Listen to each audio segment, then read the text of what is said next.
Museum में भगवान बुद्ध की मूर्तियां रखी थी, सब डिस्ट्रॉय की गई कि नहीं? फोटो अवेलेबल है उनके आगे मशीन गन लिए हुए और वो AK-47 लिए हुए हैं। सबसे बड़ी प्रतिमा इवन लोगों को शायद नहीं याद हो, इराक तक में 1960 और 70 तक म्यूजियम में कुछ चीजें रखी हुई थी। जब इस ढंग का वो आया रेडिकल इस्लाम, सबको डिस्ट्रॉय किया। मेरे भाई आंखों देखा है, अब बाबा साहब का पढ़ा है, मगर क्या बताएं, वो मैकाले और मार्क्स ने जो इतिहास गढ़ा है, हमें उसी के अनुसार चलना है।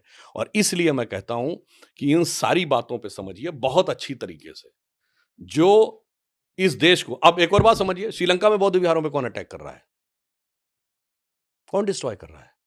अब आइए, अगर आज की डेट में सबसे बड़े बौद्ध गुरु हैं तो दलाई लामा, उनके मुंह से आपने कभी ये नहीं सुना होगा। सबसे बड़ा बौद्ध किंग कौन है? Thailand is the biggest Buddhist country which is kingdom, ठीक? और उसका राजा क्या उपाधि धारण करता है?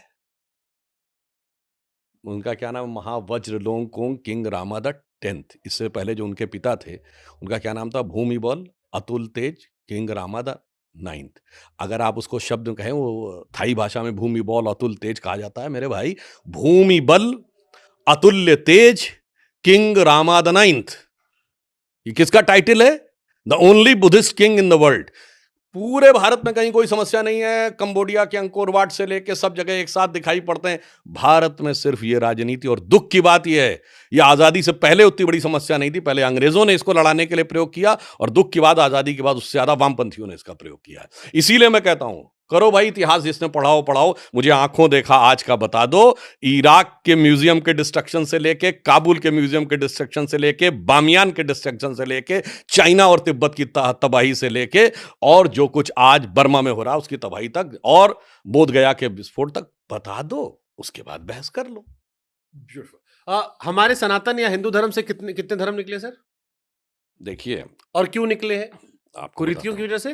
नहीं, देखिए मैं बताना चाहता हूं, धर्म एक ही होता है। धर्म शब्द जानते कैसे बना? ध धातु से, जिसका अर्थ होता है धारण करना, और धर्म की परिभाषा भी है धारणात इति धर्म। इसीलिए देखिए बहुत अंतर है, इसको गहराई से समझना चाहिए। धरती शब्द भी ध धातु से बना है, धरती सबको धारण करती है, ठीक? धर्म के जो 10 लक्षण कहे गए हैं वो क्या है? धृति क्षमा दमोस्तेयम शौच इंद्रिय निग्रह धी विद्या सत्यम क्रोधो दशकम धर्म। पहला है धृति, धैर्य, धारण करना। First you have to sustain, you have to contain something, then you will be able to realize। अब आप ये समझिए, धर्म धारण करने से बनता है, वो धरती की तरह है। धरती नहीं बनती, धरती के ऊपर रास्ते बनते रहते हैं। इसीलिए जिसको आप संप्रदाय कहते हैं, उसके लिए पंथ शब्द है, और पंथ शब्द रास्ते के लिए भी है। संस्कृत में दोनों पर्यायवाची हैं। रास्ते धरती पे बनते रहते हैं, उनका एक डेस्टिनेशन होता है, उनकी एक पहचान होती है, उनकी एक लिमिटेशन होती है, उनकी एक एज होती है। बनते हैं, खत्म हो जाते हैं, फिर बनते हैं, खत्म हो जाते हैं।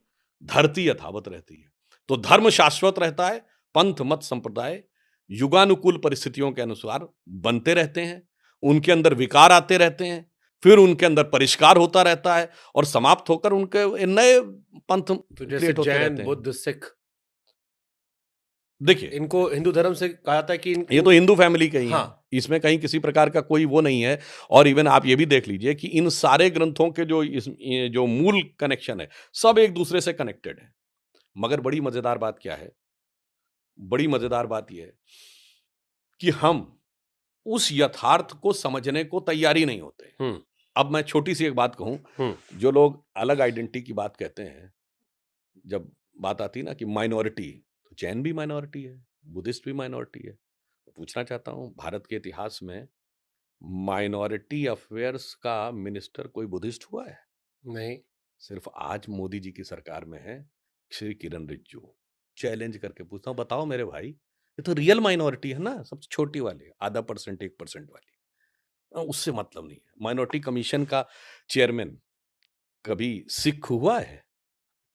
अटल जी की सरकार के समय से हुए थे सरदार त्रिलोचन सिंह। चलिए, कभी किसी स्टेट में माइनॉरिटी कमीशन का चेयरमैन ईसाई को भी बनाया है? तो भाई साफ कहो ना कि मुझे माइनॉरिटी की चिंता नहीं है, मुझे एक समुदाय की चिंता, उसको लेकर मुझे बौद्ध, जैन सबका दुरुपयोग करना है इन शब्दों का, कि कैसे लड़ाने में प्रयोग हो। यही अंतर है, सामंजस्य नहीं ढूंढना है। ठीक। लड़ाने के पॉइंट देखने कि कहाँ-कहाँ पे लड़ाया जा सकता है वो आपके देखने। फैंस बहुत सारे थे क्योंकि आपके फैंस ज्यादा है, आमतौर पर नेताओं के इतने फैन नहीं होते, तो उन्होंने हमसे कहा कि 2 सवाल जरूर पूछेगा। एक, सुधांशु जी ने क्या किताब पढ़ी है? एक अंदर अब सब रटा है तो ये भी पता होगा। नहीं देखिए बहुत समय नहीं मिलता राजनीति में रहते हुए और बचपन से बहुत सारी चीज़ों में इंटरेस्ट था। फिर भी अंदाज़न क्या किताब पढ़ ली होगी आपने नहीं, जीवन में? बहुत किताबें नहीं पढ़ी हैं। कुछ किताबें पढ़ते हैं थोड़ा हुँ, तो उसको लेकर मेरे मन में किसी भी चीज़ को देखने में थोड़ा डेप्थ में जाने की टेंडेंसी ज़्यादा है। तो पढ़ते हैं फिर सोचते रहते हैं तो इसलिए वो चीज़ें ठीक ज़्यादा है। निकल आती दूसरा हैं। सवाल, सुधांशु जी जैसी याददाश्त के लिए क्या करना चाहिए? क्योंकि वो ना सिर्फ किताब बताते हैं, फिर चैप्टर बताते हैं, फिर बताते हैं चौथी लाइन पे जाके पढ़ लेना, तो इतना मेमोराइज़ कैसे होता है? ये याददाश्त कैसे, इसकी ट्रेनिंग प्रैक्टिस कैसे की जाए? देखिए इसके लिए मैं बचपन में तो देखिए आपके वो भी हँस रहे हैं वहाँ से। नहीं ये बचपन में मैंने पढ़ा था हाँ। ये प्रश्न स्वामी विवेकानंद की हुँ, एक पुस्तक में। उन्होंने इसका बड़ा अच्छा उत्तर दिया। उन्होंने कहा कि एक कमरे में हुँ, ज़्यादा नहीं एक 100-200 किताबें भरी हों और तुमसे कहा जाए किताब खोजो तो 5, 7, 8 मिनट लग लग जाएँगे, जाएगा। 10 मिनट खोजने में। वही 50,000 किताबें हों, जो एक लाइब्रेरी में हों, कैटलॉग के साथ रखी हों, 2 मिनट में आप जाके उस किताब को निकाल लेंगे। सही बात है। तो ये अंतर है कि आप अपनी इन्फॉर्मेशन किस पैटर्न पे सेटल करते हैं। ये स्वामी विवेकानंद की एक पुस्तक में पढ़ा हुँ, था। तो पहला तो ये है कि हम अवांछित इन्फॉर्मेशन को ज़्यादा ना लें। दूसरा हमारा चित्त किस में लगा? जब मैं पढ़ाता था यूनिवर्सिटी में तो कई बार हमारे स्टूडेंट हमसे पूछते थे, "सर ये चीज़ें इतनी याद कैसे रहती?" तो ये बात मैं 30 साल पहले की 25 साल पहले की बता रहा हूँ। तो मैं कहता था, "भाई, तुमने अगर 10 साल पहले भी कोई फ़िल्म देखी हुँ, और फ़िल्म में कोई गाना देखा, जो गाना अच्छा लगा, तो उसकी 2 लाइन आज भी याद है कि नहीं? है, तो ये रजिस्टर पे बैठ के लिखे तो थे नहीं। और अगर ज़्यादा अच्छा लगा तो क्या पता 4 लाइनें भी याद हों। सही बात है। और फटाफट फ़िल्मी गानों पे अंताक्षरी करने को बच्चे सब तैयार हो जाते हैं। कह हाँ, दो कविता पे अंताक्षरी, इतना कहाँ याद रहता है? क्योंकि कविता सिलेबस में पढ़ते हो, उसे बोझ मान के पढ़ते हो, गाना आनंद से पढ़ते हो, तो उसमें क्या देखिए हमारे यहाँ क्या कहा गया है, मन, बुद्धि, चित्त, अहंकार। हुँ, तो चित्त जिस चीज़ में लगा रहता है, मन उस दिशा में अधिक तेज़ी से सक्रिय होता है और बुद्धि उसको ज़्यादा तेज़ी से ग्रैस्प करती है। मैं सहमत तो हूँ इस इसलिए मेरा सिर्फ ये कहना है कि चित्त लगाइए, उसके बाद कुछ करने की ज़रूरत ही नहीं, वो तो अपने आप ही होता चला ठीक है। जाता है। आपका जो धार्मिक ज्ञान है, ये किसी गुरु की कृपा या परंपरा से अर्जित है या स्वाध्याय से? देखिए मुझे थोड़ा बचपन से इन चीज़ों में इंटरेस्ट था। मेरी टेंडेंसी इसी प्रकार की थी और बचपन में बहुत बड़े विद्वानों और इस ढंग के लोगों के साथ उठने-बैठने का हुँ, बहुत बच्चे थे, घर पे भी लोग आते थे। लखनऊ में, हाँ, और बड़े-बड़े साहित्यकार भी घर पे आते थे। नवाबों के शहर में। हाँ, मगर एक लेक्चर सीरीज़ हमारे पिताजी कराते थे, उसमें हम लोग बहुत बच्चे थे तब। मैं बात कर रहा हूँ क्लास 6, 7th, 8th तो सुनते थे। तो ऐसा नहीं कि मैं कहूँ हर चीज़ समझ जाते थे, सुनने से आपको ग्रैस्प हुआ, फिर आप बड़े होते तो उसको एनालाइज़ कर लेते हैं। तो इसलिए मेरा मानना है हुँ, कि जो लोग भी माँ-बाप हैं, जिनके बच्चे छोटे हैं, हुँ, उनको कम से कम बच्चों को पॉज़िटिव चीज़ें ग्रैस्प करवाना शुरू करना ट्रू। चाहिए। अब आप ही अगर सिर्फ़ घर में बैठ के फ़िल्मी गाना गाएँगे और वो टीवी के ऊपर केवल हँसी-मज़ाक के सीरियल देखेंगे, इसमें कोई बुराई नहीं है।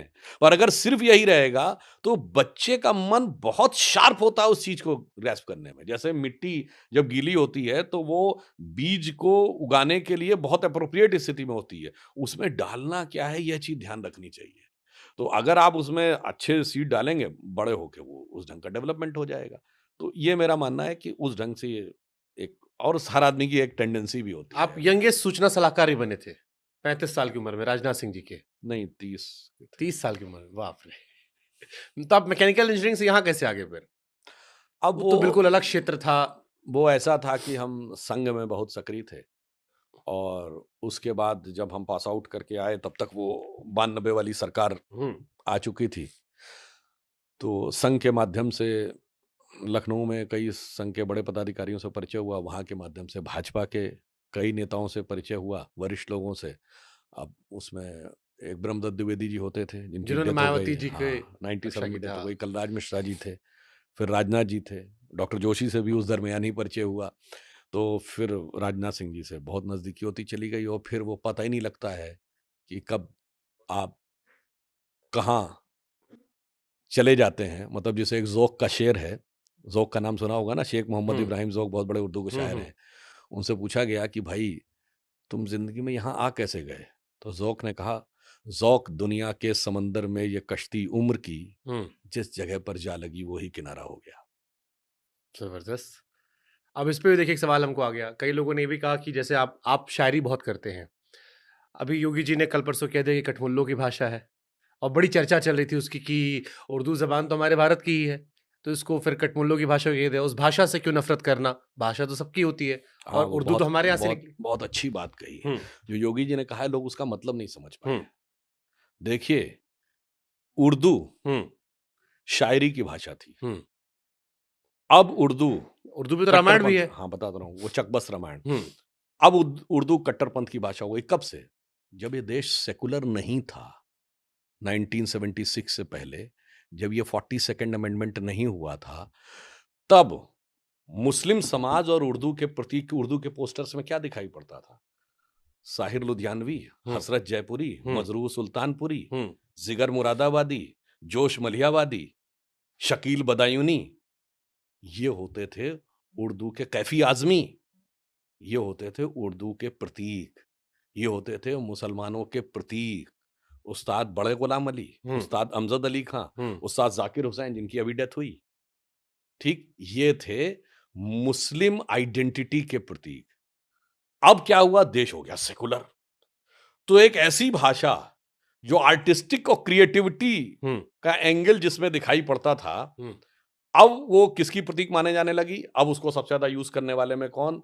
असदुद्दीन ओवैसी, बदरुद्दीन अजमल, मौलाना मदनी। और अब उस भाषा में तकरीरें किनके पक्ष में दी जाती हैं?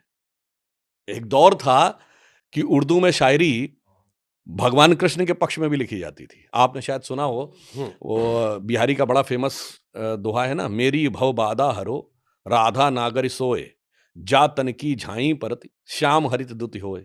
ठीक? हुँ, अब इसको ठीक उर्दू में लिखा गया, मेरी अफ़कार दुनिया दूर कीजिए राधिके रानी, कि जिनके साए तन से हरे हों श्याम नूरानी। मगर आज वही उर्दू भाषा में किसके लिए तकरीर होगी?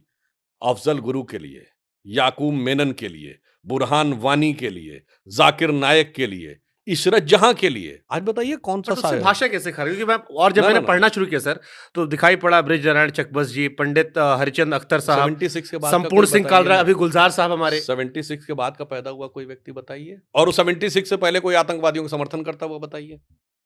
तो यही फिर अंतर तो उस है। भाषा से नफ़रत कर लें। ना, ना, भाषा नहीं। आपने भाषा को परवर्ट कर दिया। हुँ, आपने भाषा का सिंबल दूसरा कर दिया। बट हम ऐसा। आपने उस भाषा का यूज़ ही वो अलग करना शुरू कर दिया। मैंने बोला ना, हुँ। आज आप बताइए, ऐसे लोगों के लिए अगर आप ऐसी अरे भाषा अभी हमारे यूज़ करें। मनोज शुक्ला मुंतशिर हो गए थे, आपने लीजिए नाम लिया। बिल्कुल, जो आपने कहा वही तो मैं कहने का प्रयास कर रहा हालाँकि हूँ। वापस शुक्ला हो गए वो। नहीं, नहीं। वैसे एक एक इंटरेस्टिंग फैक्ट है हाँ, कि ये भाषा बनी कैसे उर्दू? हाँ, मतलब ये मैं ऐसा नहीं कि कोई मैं इस पे बहुत अथॉरिटी रखता हूँ। हाँ। मैंने ऐसे बुजुर्गों के द्वारा एक बात सुनी थी, मुस्लिमों की तो भाषा फ़ारसी थी, तो फिर उर्दू की ज़रूरत क्या थी? हुँ। हमको नहीं नॉलेज, हम आपकी तरफ से देख रहे हैं। देखिए, उर्दू भाषा ऐसे बनी, स्क्रिप्ट ली गई अरबिक से, हाँ, वर्ड्स लिए गए अरबिक और पर्शियन के, और ग्रामर ली गई हिंदी से। हुँ। That's how the Urdu language is created. And why it was formed? अब कुछ लोग कहते हैं कि वो फ़ारसी और अरबी के मिक्सचर से बन गई, मगर मैंने एक इंटरेस्टिंग थ्योरी पढ़ी थी, जिसपे मैं क्लेम नहीं करता हूँ कि हुँ, ये सच है या गलत है। इस पे कोई वो नहीं कह सकता। जस्ट एक हुँ, मैंने डिस्क्लेमर के साथ बोल रहा हूँ। हुँ, फ़ारसी मुगल कोर्ट्स की भाषा थी, और फ़ारसी हुँ। पढ़े-लिखे का मतलब सबसे पढ़ा लिखा होता था। पुराने ज़माने की कहावत है ना, पढ़े फ़ारसी बेचे तेल, ये देखो किस्मत के खेल। ठीक? ये नहीं था हाथ कंगन को आरसी क्या, पढ़े लिखे को फ़ारसी क्या।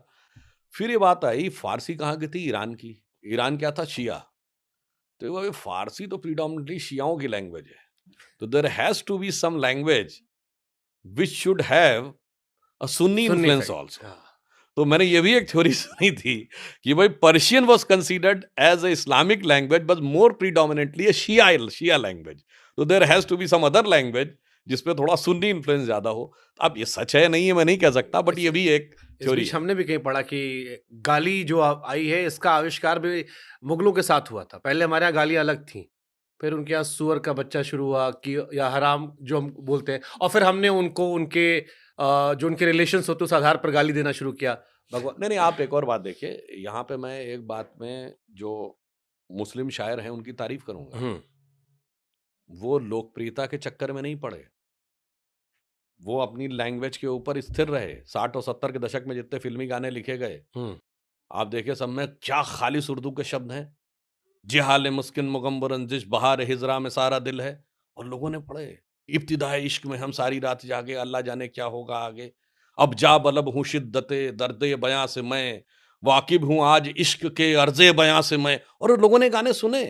हमारे लोग कन्वर्ट होना शुरू हो जाते हैं, नहीं नहीं ये सिंपल हिंदी लिखो, सिंपल हिंदी लिखो, छोड़ दो।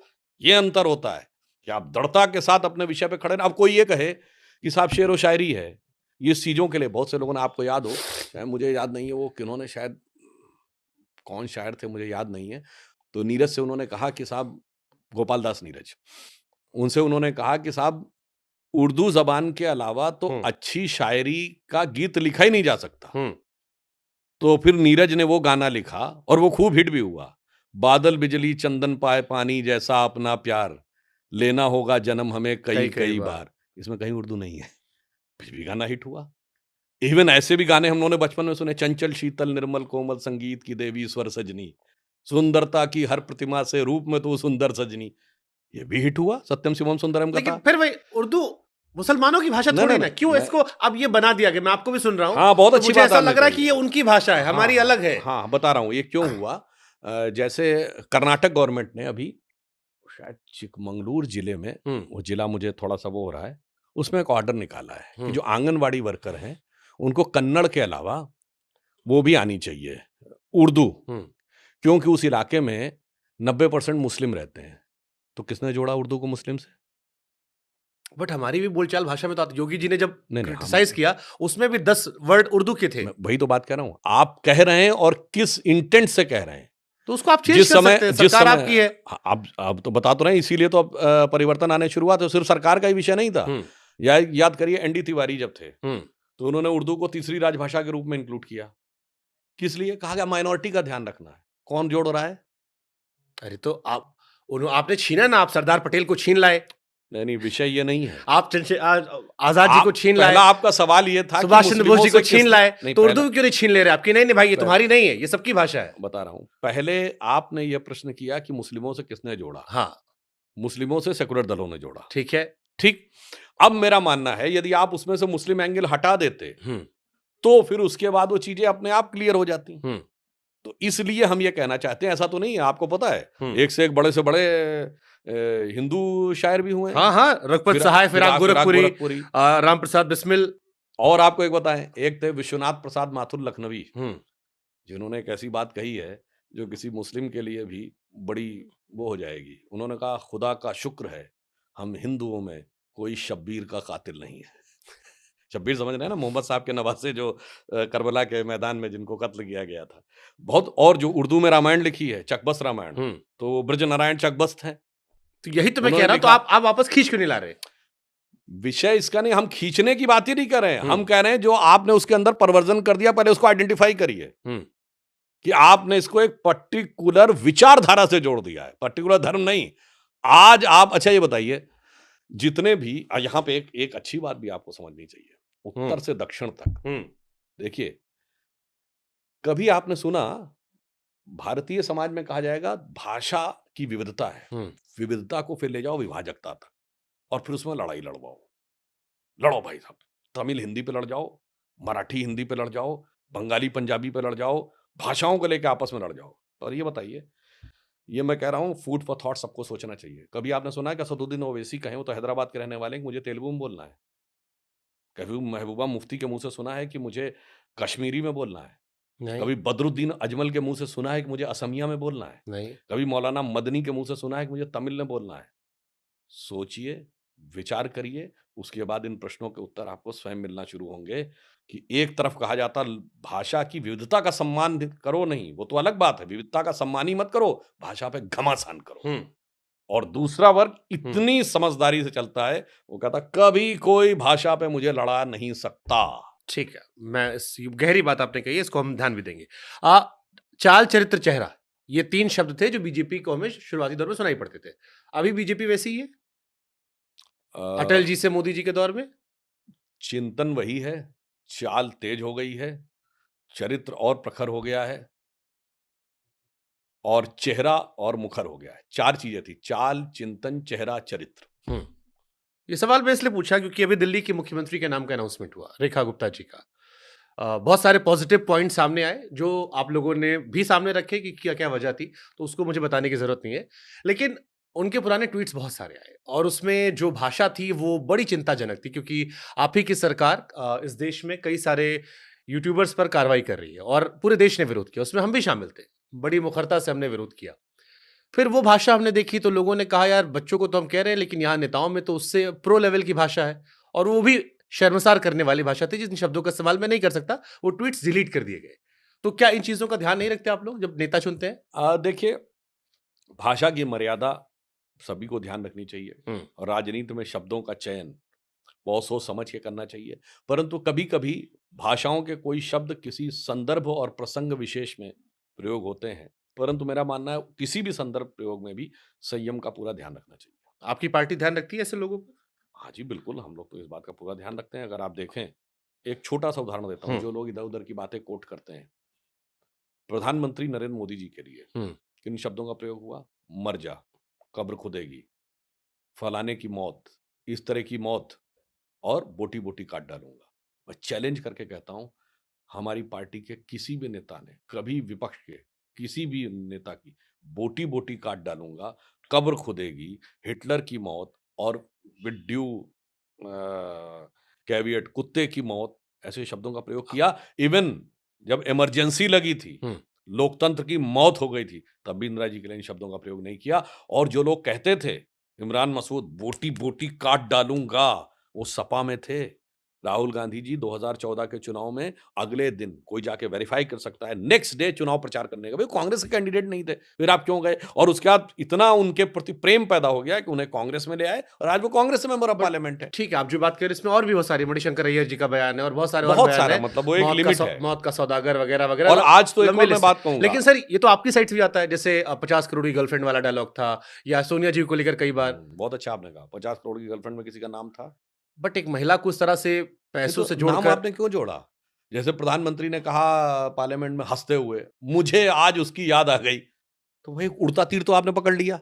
अच्छा ये मेरे लिए कहा जा रहा है। जबकि मोदी तेरी कब्र खुदेगी, किंतु परंतु का गुंजाइश नहीं है। जर्सी गाय का मोदी बछड़ा। को बोटी-बोटी काट डालेंगे। जितने आप उदाहरण बता रहे हैं, हाँ। ये सब थर्ड पर्सन के हैं। यानी किसी का नाम लेके नहीं बोला गया है। बट समझने वाले ने अपने आप समझ लिया है कि स्पष्ट ये तो आपने इशारा कर मेरा दिया है। ना सर, ये तो मगर जो इतने मासूम ना आप है ना वो लोग नहीं हैं। तो मैं यही कह रहा हूं, हाँ। मगर उन्होंने तो कोई खोजा ही मतलब छोड़ा ही नहीं। मोदी की मौत, मोदी की कब्र, मोदी ये होगा, मर जा मोदी, ये वर्ड तो मतलब उसमें तो गलत को स्कोप गलत ही नहीं। जस्टिफाई कर दे। ना गलत की बात है। मैंने कहा मतलब मरने का कभी हमने किसी के लिए बोला नहीं, हो तो मरने बताइए। का नहीं कहा बट अरे मरने का नहीं कहा। अब आप महिलाओं तो को ऐसे कह रहे हैं कि मतलब किसी में कहासुनी हो गई, दूसरे ने गोली चला दी, उन्होंने मतलब अपराध तो दोनों को। हाँ सही बात है। आप ये कहेंगे उसने भी महिला कुछ कहा सम्मान था पे। और उसने भी वो बात कही। अच्छा महिला सम्मान की बात है तो कौन सी ऐसी पार्टी थी जिसके नेता ने अपनी ही पार्टी की महिला नेत्री के लिए टंचमाल शब्द का प्रयोग किया था? आप चलिए बाहर ठीक को है, तो छोड़ आप दीजिए। कानपुर वाली घटना का जिक्र कर रहे हैं। तो फिर तो अपनी पार्टी के नेता बट के ये लिए, आप में बाकी भी के तो तो कई नहीं। सारे लोग ऐसे हैं। वो किस स्तर के नेता थे? हमारा कोई उस स्तर का नेता बताइए, यही बड़ी मजेदार बात है। आप कंपैरिजन शुरू करते हैं और ये सारा का सारा प्रॉब्लम शुरू कहाँ से हुआ? जब सोनिया जी ने 2007 में मौत का सौदागर शब्द प्रयोग किया था। सोनिया जी उसमें रूलिंग पार्टी की चीफ थी। उस समय भारत के सबसे पावरफुल नेता थी।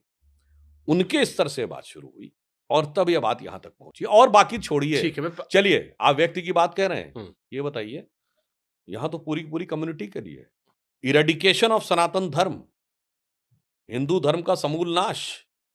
फिर क्या है ये? कोरोना है, वायरस है, डेंगू है, मलेरिया है। फिर एक और मंत्री बोलता है नहीं डेंगू मलेरिया वायरस मत कहिए, there has to be some social stigma attack to, इसको एचआईवी कहिए।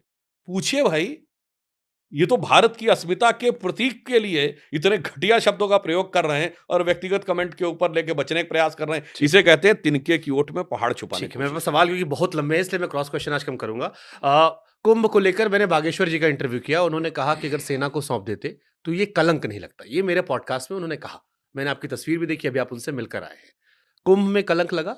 मुझे लगता है कि इस पे जो जांच गठित की है उत्तर प्रदेश सरकार ने रिटायर्ड जज की अध्यक्षता में, उस जांच की रिपोर्ट आने की प्रतीक्षा करनी चाहिए। उसके बाद किसकी गलती थी, कहाँ पे चूक हुई, यह बात साफ हो जाएगी और उसके अनुसार जो युक्ति सम्मत, विधि सम्मत कार्रवाई होगी, वो सरकार करेगी। दिल्ली में भगदड़ हुई, उसको लेके भी कहा गया कि अब किसी पे ज़िम्मेदारी तय नहीं होती है। ये पता लग जाता है कि 50 करोड़ लोगों ने स्नान किया, लेकिन भगदड़ क्यों हुई? अ, बिना ट्रेन लड़े लोग मर कैसे गए, बिना अनाउंसमेंट हुए? इसकी अकाउंटेबिलिटी नहीं होती है। ये पुराने ज़माने में जैसे नीतीश जी आपकी सरकार में थे या लाल बहादुर शास्त्री जी का ज़िक्र होता है या अटल जी के टाइम पे कम से कम सामने आते थे, होता था ये ज़िम्मेदार व्यक्ति हैं, इस्तीफे होते थे। अब इसको 2 तरीके से बता देता हूँ। जी। पहली बात, जाँच गठित हुई है, ये जाँच की रिपोर्ट आने से पहले ज़िम्मेदारी गठित करना चाहते हैं, मगर मैं इतना आश्वस्त करना चाहता हूँ, हमारे यहाँ जो लोग गलत हुए हैं, उनको इतना लंबा इंतज़ार नहीं करना पड़ेगा कि 40 साल बाद सज्जन कुमार को सज़ा हो।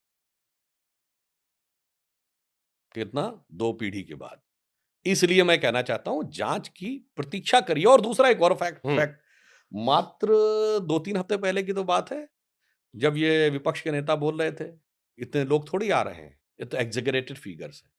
अखिलेश जी भी बोले थे, कांग्रेस के नेता भी बोले थे। अब वही कह रहे हैं इतना जाम हो रहा है, इतना व्यवस्था और कह रहे थे ड्रोन दिखाइए कितना है, अखिलेश जी ने कहा था। अब तो सैटेलाइट से देख लीजिए। प्रयागराज आने वाली सड़कें, हुँ। वाराणसी की तरफ से भी पूरी-पूरी सड़कें जाम हैं, घंटों लग रहे हैं। लखनऊ से आने वाली सड़क, मध्य प्रदेश से सतना, रीवा और हुँ। चित्रकूट की तरफ से आने वाली सड़क, जौनपुर और मिर्ज़ापुर से आने वाली सड़क, सारी सड़कें देख लीजिए। अब तो भाई सैटेलाइट से देखिए। तो मेरा मानना है, वो इनके इन आरोपों को हम ईमानदारी से स्वीकार करेंगे। पहले अपना पहला आरोप विथड्रॉ कर लें ठीक है। कि लोग मणिपुर तो आ ही नहीं रहे हैं, सब सन्नाटा है, खाली है। फिर साहब इतनी भीड़ है। भाई 2 में से एक तो तय कर लो ना। जानते क्या है? कोई भी मुद्दा मिल जाए, बस अपने मन की खुन्नस निकालनी है, क्योंकि हम उसको एजेंडा फुलफिल करना है, इरेडिकेशन ऑफ सनातन धर्म। हाँ, ठीक है, लेकिन आप और ये लोगों ने सिर्फ बुलाया था, जो डेथ हुई है, उसको लेकर भी एक संवेदना लोग एक्सपेक्ट हाँ, करेंगे कि बिल्कुल। उस पर इसमें सहज इसीलिए मैं भाव कह से रहा कार्रवाई हूँ होनी हाँ, चाहिए। बिल्कुल आपने सही कहा। तो जो लोग ये कॉन्फ्रेंस कर रहे थे हुँ, और उससे पहले 2021 में वैश्विक स्तर पर अमेरिकन यूनिवर्सिटीज़ में कॉन्फ्रेंस हुई थी, डिसमेंटलिंग ग्लोबल हिंदुत्व। हुँ, उसके बाद जो लोग हिंदू धर्म को कोरोना वायरस एचआईवी कह रहे थे, जो रामचरितमानस की प्रतियां फाड़ रहे थे, जो अनेक प्रकार के गंदे अभद्र शब्द प्रयोग कर रहे थे, हिंदू शब्द गंदा है, ये कर्नाटक का एक मिनिस्टर बोल रहा था। वो लोग जब ये कहते हैं, हम ईमानदारी से कह रहे हैं, ये मृत्युएं जो हुई हैं, ये दुखद हैं, दुर्भाग्यपूर्ण हैं, कष्टदायक हैं। पर जब वो लोग इस पृष्ठभूमि में आप देखेंगे, तो साफ समझ में आता है उनमें संवेदना नहीं, संतुष्टि का भाव ठीक है। है। मणिपुर में क्या आपकी सरकार फेल हो गई, क्योंकि फुल मेजॉरिटी गवर्नमेंट थी, उसके बावजूद राष्ट्रपति शासन लगा। मणिपुर का एक भी व्यक्ति सामने नहीं आया कि मैं चीफ मिनिस्टर बन जा रहा हूँ, संभाल लूँगा। अमित शाह जी पहले गए भी थे, प्रधानमंत्री जी पर आरोप लगता है कि वो वहाँ नहीं गए। एक बहुत संवेदनशील विषय है, क्योंकि पहले सरकारें थी, मणिपुर का इश्यू काफ़ी कॉम्प्लिकेटेड है, लेकिन आप लोगों ने क्योंकि दावा किया था और आपकी सरकार ने किसान आंदोलन, जाटों का आंदोलन, मराठा आंदोलन, बहुत सारे आंदोलन को सँभाला है। मणिपुर नहीं सँभाल पाया। देखिए, मणिपुर का विषय बहुत संवेदनशील है और आपने जो कहा, बिल्कुल ये पिछले 50-60 वर्षों का कॉरिडोर इफ़ेक्ट है। हमारा जो पहला शासनकाल रहा, हुँ, वो मणिपुर में बहुत शांति और विकास का रहा। हुँ, वो पहला मौका था, जब मणिपुर में 2-2 साल तक ब्लॉकेड नहीं रहा। आज की स्थिति पर सरकार पूरी सतर्कता और संवेदनशीलता से उस पे नज़र रखे हुए है और उसको नियंत्रित करने के लिए सीमावर्ती क्षेत्र है, बहुत सारी उसके अंदर संवेदनशीलताएँ हैं और उसके अंदर एक सामाजिक भावनात्मक संवेदनशीलता भी जुड़ी हुई है। तो सरकार उन सारी चीज़ों पे बहुत सतर्कता और प्रामाणिकता से काम कर रही है। परंतु जो लोग राजनीति कर रहे हैं, मैं सिर्फ एक उदाहरण देना चाहता हूँ। केंद्र सरकार के विरुद्ध अविश्वास प्रस्ताव आया मणिपुर को लेके। हुँ। मणिपुर विधानसभा में क्यों नहीं आया अविश्वास प्रस्ताव? प्रदेश का मुद्दा है, चल देश रहा में था कि प्रस्ताव आने वाला, उसी लिए इस्तीफा मगर दे आया दिया ही गया। नहीं, 2 बीरेन्द्र साल हो सिंह जी गए, ने इसीलिए कभी इस्तीफा नहीं दे आया। दिया। नहीं नहीं, तो इस 2 बार साल चल रहा था ये तो मैं कि 2023 की फजीहत बात से कर बचने के लिए मैं इस्तीफा दे दिया। 2023 की बात कर रहा हूँ। अब आइए, प्रस्ताव आया मणिपुर को लेकर। हुँ, आज तो डिजिटल डाटा का ज़माना है, जाके चेक कर लीजिए 5% भी मणिपुर पे नहीं बोला गया। प्रस्ताव लाया गया मणिपुर पे, विपक्ष के सारे वक्ताओं का स्पीच जाकर कोई डिजिटली चेक कर ले, 5% नहीं बोला गया मणिपुर के ऊपर। सब इधर-उधर की तमाम बातें बोली गई, जिसमें राहुल गांधी जी हिंदुत्व भी समझाते रहे, वो अडानी भी लाते रहे, फलाना लाते रहे, सब कुछ। इसका मतलब साफ है, मणिपुर को एक मुद्दा बनाकर दिल्ली में राजनीति करनी है। मणिपुर के प्रति संवेदना के साथ समाधान के लिए नहीं सोचना है। ठीक है। एक कई बार तंज़ में लोग सवाल पूछते हैं आपको कि नेहरू जी ने और कितनी गलती की थी? मेरे विचार से कुछ भी होता है तो होता है, नेहरू जी पे डाल दिया गया, उन्होंने ये किया था। नहीं, selected works of Jawaharlal Nehru जो लोग पढ़ लें, वो तो इतने सारे वॉल्यूम हैं, दर्जनों तो वॉल्यूम हैं। अगर लोग पढ़ लें तो उनको समझ में आएगा हम्म। कि गलतियां जो हैं वो उनकी श्रृंखला कितनी बड़ी है। अब जैसे मैं सिर्फ 2 उदाहरण देना चाहता हूं जो बहुत कम लोगों को पता होगा। हम्म। 1950 में के.एम. पणिक्कर जब चीन तिब्बत में घुस गया था कि KM. Panikkar was ambassador in China. वो भारत सरकार की तरफ से एक लेटर लिखते हैं जिसमें लिखते हैं इंडिया एक्सेप्ट्स। चाइना ने डिमांड ये की थी कि भारत तिब्बत पर चीन की सुजरेनिटी एक्सेप्ट कर ले, अर्थात तिब्बत के ऊपर चीन का स्वायत्त शासी शासन को स्वीकार कर ले।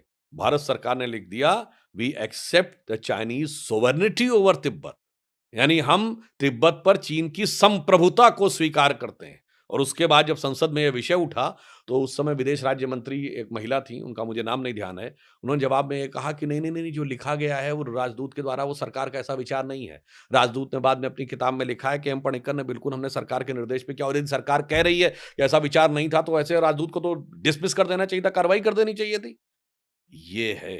दूसरा, 21 जून 1952 को जवाहरलाल नेहरू से पूछा गया प्रेस कॉन्फ्रेंस में कि आपने क्या चीन के सैनिकों को रसद दी है जब वो चीन तिब्बत में अत्याचार कर रहे थे। उन्होंने कहा हाँ, हमने उनको थोड़ा सा राशन पहुंचाया है ताकि वो जीवित रह सकें। और वो थोड़ा सा राशन हजारों टन चावल था, और उसकी बगैर चीन की सेना भूखों मरने लगती और उसे वापस जाने की जरूरत पड़ती। क्यों?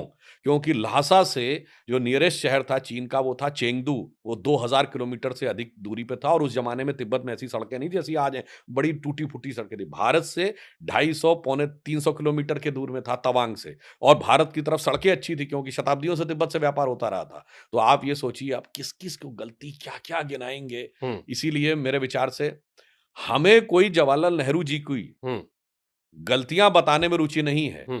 परंतु क्या करें, जब आप एक चीज बोलते हैं तो लिंक वहीं से निकल आती है। ठीक है, मैं और वो भी आप ये समझिए जब आप उन्हीं के खानदान को लेके चल रहे हैं तो वो गलतियां तो फिर निकलेंगी ही ठीक है, निकलेंगी मैं मेरे कुछ ख्याल धर्म को लेके सवाल थे, लेकिन एक सवाल मेरे मन में सर ये आया कि तक्षशिला या नालंदा जैसी यूनिवर्सिटी आप लोगों ने क्यों नहीं बनाई? अब तो 11 साल हो गए, जेएनयू पे सवाल उठे, बाकी सवाल उठे, आप लोगों ने ऐसी कोई यूनिवर्सिटी क्यों नहीं बनाई जिसमें जो गलतियां बताते हो कि हमारा एजुकेशन सिस्टम चेंज किया गया, उसको आप वहां डाल देते ताकि हमारी आने वाली पीढ़ियां उस देखिए हिसाब से ग्रो होती?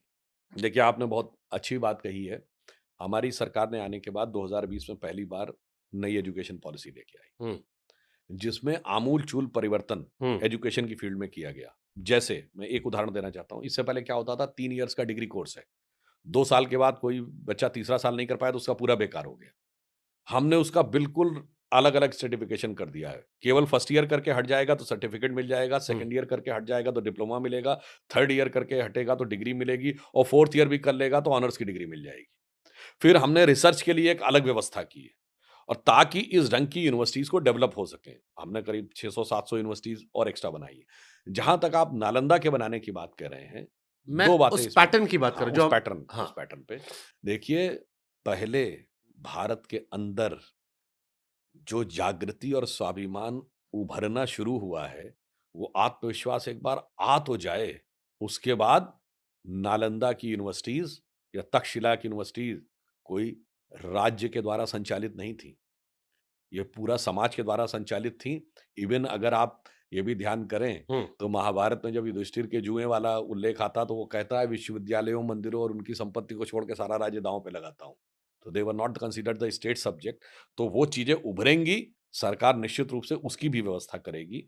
और अगर आप देखें तो एंशियंट पांडुलिपियों को डिजिटाइज करने के लिए इसी बजट में एक मैन्युस्क्रिप्ट वाला व्यवस्था की गई है। ये सब शुरुआत है ताकि हम पहले उनको डिजिटाइज करके, उनको ट्रांसलेट करके उस नॉलेज सिस्टम। अब आप एक छोटी सी बात देखिए, डब्ल्यूएचओ में एक सेंटर बनवाया, सेंटर फॉर ट्रेडिशनल मेडिसिन, और उसका केंद्र भारत के जामनगर में बना, क्योंकि सबसे स्ट्रक्चर्ड ट्रेडिशनल मेडिसिन का अगर डॉक्यूमेंट्री एविडेंस है तो आयुर्वेद के रूप में हमारे पास है। तो अगर आप देखें तो ये धीरे धीरे धीरे धीरे ठीक है। ये चीजें उभरती हुई आगे दिखाए, और चूंकि ये सिविलाइजेशनल चीज है, इट विल टेक 1 और 2 जनरेशन टू एस्टैब्लिश। ठीक है, अब मैं चाहूंगा छोटे छोटे आप जवाब दीजिएगा क्योंकि आपका भी समय है, मैं उसका ख्याल रखते कह रहा हूं। धर्म का पालन करने के लिए भगवान में विश्वास होना जरूरी है? संशय आत्मा विनश्यति। अगर संशय होता है हम्म। तो आत्मा का विश्वास। अब मैं छोटी सी एक बात कहूं, बाकी तो छोड़ दीजिए। हम्म। अगर आप अच्छे प्लेयर बनना चाहते हैं तो अपनी एक्सरसाइज करने वाली मशीन से लेके कोच पे विश्वास करते हैं कि नहीं, कि हर हम्म। मुद्दे पे तरक्की करते रहते हैं? करते हैं विश्वास। तो फिर तो यदि फिजिकल स्ट्रेंथ के लिए चाहिए हम्म। तो मेंटल और स्पिरिचुअल स्ट्रेंथ बगैर विश्वास क्या जाएगी? ठीक है। राम मंदिर के निर्माण से भारतीय समाज में क्या बड़ा बदलाव हुआ? हम्म, भारतीय समाज में पहला बदलाव ये हुआ कि सदियों से दबे कुचले भारतीय समाज में हम्म। एक स्वाभिमान का विषय आया। हम्म। दूसरा, मानव सभ्यता के श्रेष्ठतम मूल्यों को जो सिर्फ हिंदू समाज में थे उसे स्थापित किया। हम्म। दुनिया का इतिहास भरा भरा पड़ा है इन उदाहरणों से कि भाई भाई का गला काट के गद्दी पे बैठा, बेटा बाप को मार के गद्दी पे बैठा। उसके कंट्रास्ट में राम मंदिर उस उदाहरण का प्रतीक है कि पिता के एक वचन पर कोई जंगल जाने को तैयार हो और भाई खड़ाऊ रख के शासन करने को तैयार हो। दूसरा उदाहरण समझिए, आज रशिया यूक्रेन की किस बात की लड़ाई है कि एनेक्सेशन कर लें? चाइना ताइवान में किस बात की लड़ाई है? इजराइल हमास में किस चीज की लड़ाई है? तो दुनिया में क्या है? जियोपॉलिटिक्स क्या है? Annexation, subjugation and domination. या तो मिला लो, या अपना डिप्यूटी वहां बैठा दो, या उसके साथ कॉन्ट्रैक्ट करके सब्जुगेट कर लो। जब भगवान राम ने लंका जीता तो क्या एनेक्सेशन किया? हम्म। नहीं। क्या अपना डिप्यूटी बैठाया कि लक्ष्मण से कहा तुम यहाँ के वॉइसराय बन के मेरे बिहाफ पे करोगे? नहीं। नहीं। उनका सब्जुगेशन किया? नहीं। तो ये श्रेष्ठतम मूल्य दिखाएगा। एंड लास्ट, एक लाइन में आपको समझ में आएगा, भारत में पर्यटन हम्म। में यदि कोई एक डेस्टिनेशन था हम्म। जहां सबसे ज्यादा लोग हर साल जाते थे, वो था आगरे का ताजमहल। मगर 2024 पहला वर्ष बना है हम्म। जब सबसे ज्यादा अगर टूरिस्ट किसी एक स्थान पे गए हैं हम्म। तो वह है अयोध्या का श्री राम मंदिर, जहां 1 करोड़ 80 लाख लोग गए। यानी एक मुर्दे के मकबरे पे बनी वो इमारत जिसके बारे में ये कहानी है कि बनाने वाले कारीगरों के हाथ काट दिए गए थे, उससे हटकर भारत के आत्मीय सम्मान का केंद्र वह प्राण प्रतिष्ठित मंदिर बना है हम्म। जो श्रेष्ठतम मूल्यों का प्रतीक है और जिसको बनाने वाले कारीगरों पर प्रधानमंत्री ने पुष्प वर्षा की है। ठीक। This is a paradigm shift in the thinking process of the Indian society. मैं अभी गया था कोणार्क सन टेम्पल पे। 2 दिन पहले मैं उड़ीसा में था, वहां पर गया और वहाँ की कहानियां सुनी कि कैसे उस दौर में समय दिखाता था, महीने पता लगते थे, सारी चीजें थी। हिंदू धर्म को लेकर कई बार आप कहते हैं कि बड़ा साइंटिफिक टच है, कई मंदिरों का भी आप जिक्र करते हैं। अब एक तरफ जिसे आपने अभी ताजमहल का जिक्र किया, बार बार ये कहा जाता है कि मुगलों ने भी इस देश को बहुत कुछ दिया है, लाल किला, ताजमहल, कुतुब मीनार दिया है। आप लोगों ने वैसी चीजें क्यों नहीं बना ली थी पहले, और बनाई थी तो प्रचार क्यों नहीं किया? अब आप उन पर तंज कसते अब हो। मैं छोटी सी एक बात बताता हूँ। जो ये कहा जाता है इन्होंने ये दिया उन्होंने दिया, मैं एक छोटी सी बात कहता हूँ, कोई भी हम्म। जाके चेक कर सकता है। अगर आप ताजमहल कभी गए हैं, बाहर तक गया था, डोनाल्ड ट्रम्प जब आए थे रिपोर्टिंग करने, अंदर ही जा पाया था। अंदर जाइए तो जब गाइड आपको दिखाता है तो एक बड़ी मजेदार बात बताता है। हाँ। कहता है साहब ये इतना बढ़िया कंस्ट्रक्शन है कि जमुना के किनारे बना है। हम्म। कभी जमुना में बाढ़ आ गई तो क्या होगा? ताजमहल तो धंस जाएगा, पूरी बिल्डिंग ही खराब हो जाएगी। तो क्या किया गया है, उसके बेस में आबनूस की लकड़ी लगाई गई है ताकि अगर पानी आ जाए तो लकड़ी की वजह से वो प्लेटफॉर्म तो थोड़ा तैरता रहेगा, वो नीचे नहीं जाएगा अगर ह्यूज फ्लड आ जाए तो। और आबनूस की लकड़ी इसलिए लगाई गई है क्योंकि आबनूस की लकड़ी एकमात्र लकड़ी है जो हम्म। भीगने के बाद जब वो सूखती है तो उसकी स्ट्रेंथ बढ़ जाती है कमजोर होने की वजह हम्म। से। ये जाएंगे तो गाइड आपको बताएगा। पर ये बताइए, रेगिस्तान वालों को, रहने वालों को बाढ़ से बचने की टेक्नोलॉजी पता थी? बाकी मैं दर्शकों के विवेक पे छोड़ता हूँ। जहां एक बूंद पानी नहीं होता था उन्हें यह पता था कि बाढ़ से कैसे बचाई जा सकती है, और आबनूस की लकड़ी भी पता थी। गजब है। जहां चित्रकारी का निषेध था वहां सुंदर चित्रकारी बना लेते थे। मेरा मानना है जिन्होंने बृहदेश्वर का मंदिर बनाया, जिन्होंने मीनाक्षीपुरम का मंदिर बनाया, जिन्होंने कोणार्क का सूर्य मंदिर बनाया, जिन्होंने अजंता एलोरा की गुफाएं बनाई, जिन्होंने कालिंजर का किला बनाया, जिन्होंने चित्तौड़ दुर्ग का किला बनाया, ये लॉजिकल लगता है कि वो लोग लाल किला भी बना सकते थे, वो ताजमहल भी बना सकते थे। ना कि वो जहां से आए थे वहां तो कोई ईंटे का टीला नहीं है और आके यहां पे बना दिया। ये सिर्फ कॉमन सेंस की बात है। इसीलिए मैंने कहा बहुत सारी दिमाग में भरी हुई चीजें हैं। जरा सा अगर नई पीढ़ी कॉमन सेंस से सोचेगी तो अब जैसे एग्जांपल के लिए कुतुब मीनार, हम्म। मेरी जहां तक जानकारी है संभवतः कि शायद किसी ने, कोई चंडीगढ़ यूनिवर्सिटी के प्रोफेसर थे, उन्होंने आरटीआई लगाई थी हम्म। कि कुतुब मीनार कुतुबुद्दीन ऐबक ने बनवाई, इस पे कौन कौन से डॉक्यूमेंट्री एविडेंस है। तो एनसीईआरटी ढंग से दे ही नहीं पाई थी। और आप मजे की बात सोचिए, जहां से आप आए थे वहां तो बांस की मीनार भी नहीं है, और कुतुब मीनार यहां बना ली। और उसके बगल में मेहरौली का लौह स्तंभ है, जो मेटलर्जिकल सुप्रीमेसी का प्रतीक है। आज भी कोई ऐसी मेटल अवेलेबल नहीं है जो 2300 साल खड़ी रहे खुले आकाश के नीचे और उसमें जंग न लगे। और ऐसा ही कर्नाटक के कुल्लूर में भी स्तंभ है, और वो ट्राइबल एरिया में है, जिसके बारे में कहा जाता है ट्राइबल्स ने वो बनाया था। कब? जब शंकराचार्य उनके गांव में आए थे। मगर साहब, हमारी साइंटिफिक सुप्रीमेसी का प्रतीक मेहरौली का लौह स्तंभ नहीं दिखाया जाएगा। ठीक उसके बगल में खड़ी हुई कुतुब मीनार, वो साहब जहां से आए थे वो हजरत वहां पे खपच्ची की मीनार भी नहीं बना पाए हैं, मगर यहां पे वो उन्होंने बना तो दिया आप था। क्यों नहीं एजुकेशन मिनिस्टर बन जाते? मोदी जी से कहो आप कि ये सब पढ़ाया जाए। मैं आपको बहुत सी बातें बताऊं। अब जैसे हम ही पढ़ रहे थे, अभी संभाजी का पढ़ रहे थे, हमको उसमें नहीं पढ़ाया गया उतने डिटेल में। हमको जो पढ़ाया गया बच्चों को, वो उसी का आप शिकायत करते हो। तो पहले आप लोगों ने पढ़वाया, उसके बाद उस टाइम अटल जी की सरकार थी जब हम स्कूल में पढ़ रहे थे। आपको पता है अटल जी की सरकार से पहले क्या क्या लिखा हुआ था हम्म। एनसीईआरटी की बुक्स में 98 से पहले? कि गुरु तेग बहादुर को इसलिए एग्जीक्यूट कराना पड़ा क्योंकि he has created a law and order problem. Raja Surajmal Jat, इसलिए उनके विरुद्ध कार्रवाई करनी पड़ी कि उन्होंने दिल्ली आगरा के रूट को लूटपाट करके असुरक्षित कर दिया था। और ठीक उसी किताब में जानते क्या लिखा था पठानों के लिए? खैबर दर्रे के पास खेती करना वो जानती नहीं थे, व्यापार करना उन्हें आता नहीं था, इसलिए आने जाने वाले कारवां को लूट कर गुजर बसर किया करते थे। देखिए वर्ड्स कैसे यूज हो रहे हैं वहां, और ये सब जब अटल जी की सरकार आई तो उन सारी चीजों को अलग किया गया। मगर मैं एक और बात कहना चाहूंगा, इतिहास सिर्फ किताबों से नहीं आता है। आपने कितनी रामायण महाभारत की कहानियां सिर्फ किताबों में पढ़ी हैं? कितनी आपने सिर्फ अपने उसमें पढ़ी? ये समाज संस्कार भी देता है। माँ-बाप संस्कार देते हैं, दादा-दादी, नाना-नानी देते थे। इसीलिए हर चीज़, वो कितना भी झूठा इतिहास लिख लें, जिसे कहते हैं एक लाइन में कि हटा दो ये इतिहास झूठे तुम्हारे, यहाँ ज़र्रे-ज़र्रे पे सच है लिखा रे। जो कोई किताबें न बानी कहेगी, तो ये माटी सभी की कहानी कहेगी। और अब माटी में जागृति आ रही है, और वो कहानियों के माध्यम से इसमें छत्रपति संभाजी राजे का भी उदाहरण अब सामने आ रहा ठीक है। है। कॉलेज लाइफ में कभी इश्क मोहब्बत प्यार हुआ था आपको? मैं वैसे मैकेनिकल में लड़कियां तो होती नहीं है, हमने भी की वैसे इसलिए एक हमको बात पता है। बताएं आपको, हाँ। जो कोई भी बच्चे आज उनसे कहना चाहता हूं, किसको प्रेम होता है भाई? मैं पहले भी ये बात कह चुका हूं। हाँ। इस झूठे प्रपंच में मत फंसिए। जिसको प्रेम हो जाता है तो उसमें ब्रेकअप नहीं होता है। जो ब्रेकअप हो, प्रेम नहीं होता, उसको कहिए अट्रैक्शन।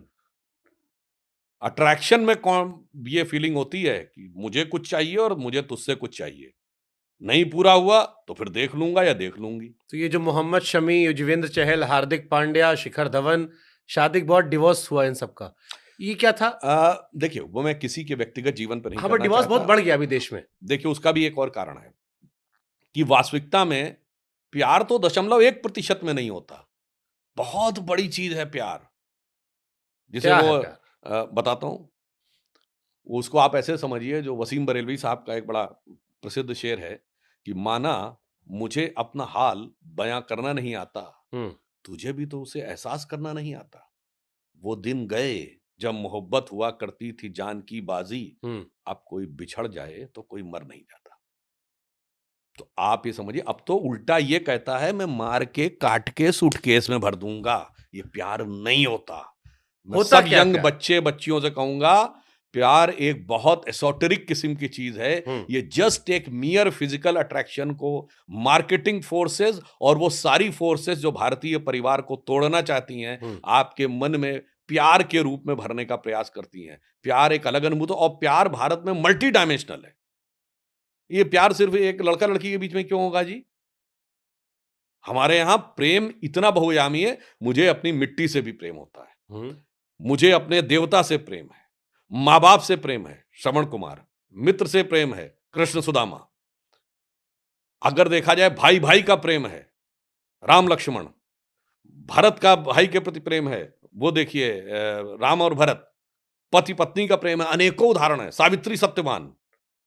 साहब ये इतना, और साहब सिर्फ भगवान का भक्त के प्रति प्रेम नहीं है, भक्त का भगवान के प्रति क्या प्रेम है कि जब सुदामा पहुंचे फटी धोती पहन के और उनके पैरों में भी वो बिवाई पड़ी हुई थी, भगवान कृष्ण क्या कहते हैं, ऐसे जो हाल बिवाइन के पग कंटक जाल लगे पुनि जोए, हाय महादुख पायो सखा तुम आए, इते न किते दिन खोए, और देख सुदामा की दीन दशा, करुणा करिके करुणा निधि रोए, पानी परात को हाथ छुयो नहीं, नैनन के जल सो पग धोए।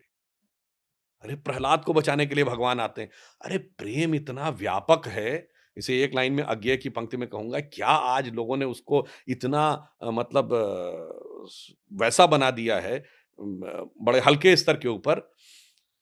लोग कहते हैं ना बड़ी शेरो शायरी और ये सारी चीजें। अरे जरा अज्ञेय की एक कविता सुनिए कि वे मुर्दे होंगे प्रेम जिन्हें अनुभव रस का कटु प्याला है, वे रोगी होंगे प्रेम जिन्हें सम्मोहनकारी हाला है, मैंने विदग्ध हो जान लिया, विदग्ध मतलब जलकर, मैंने विदग्ध हो जान लिया, अंतिम रहस्य पहचान लिया, मैंने आहुति बनकर देखा यह प्रेम यज्ञ की ज्वाला है। और मैं कहना चाहता हूं, जो लोग लव कहते हैं तो उसके लिए क्या वर्ड यूज होता है, everything is fair in love and war ना। इसका हिंदी क्या है, मैं पहले भी बोल चुका हूं, जंग और इश्क में सब कुछ जायज है ना। लव हिंदी का शब्द है, न वॉर हिंदी का शब्द है, न जंग हिंदी का शब्द है, न इश्क हिंदी का शब्द है। किसी भी भारतीय भाषा या संस्कृत में आपने ऐसी कोई कहावत सुनी है, प्रेम और युद्ध में सब कुछ अनुचित उचित है ना। हमारे यहां प्रेम का एक त्याग है और युद्ध की मर्यादा है। इसलिए इस मैं कह रहा हूं, इस छलावे में मत आइए। इसीलिए आजकल झगड़े, डाइवोर्स और एक दूसरे के प्रति अनेक प्रकार के जो बहुत जल्दी कटुता का भाव, क्योंकि जब आप सिर्फ अट्रैक्शन है तो रिपल्शन भी होगा। प्रेम में तो क्या होता है, एमलगमेशन हो जाता है, तो फिर रिपल्शन नहीं होता ये है। प्रेम वाला आपने सब कहाँ पढ़ा सीखा?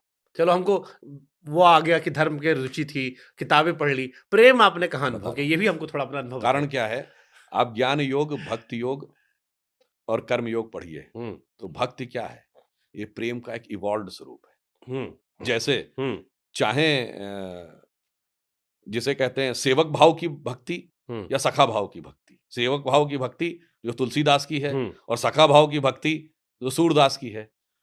तो उसमें भी एक अलग प्रेम है। जैसे मैं उदाहरण बताना चाहता हूँ, शायद आप में से बहुत लोगों ने जिन्होंने हिंदी साहित्य पढ़ा हो तो पढ़ा हो। पद्माकर बहुत बड़े कवि हुए हुँ, हैं।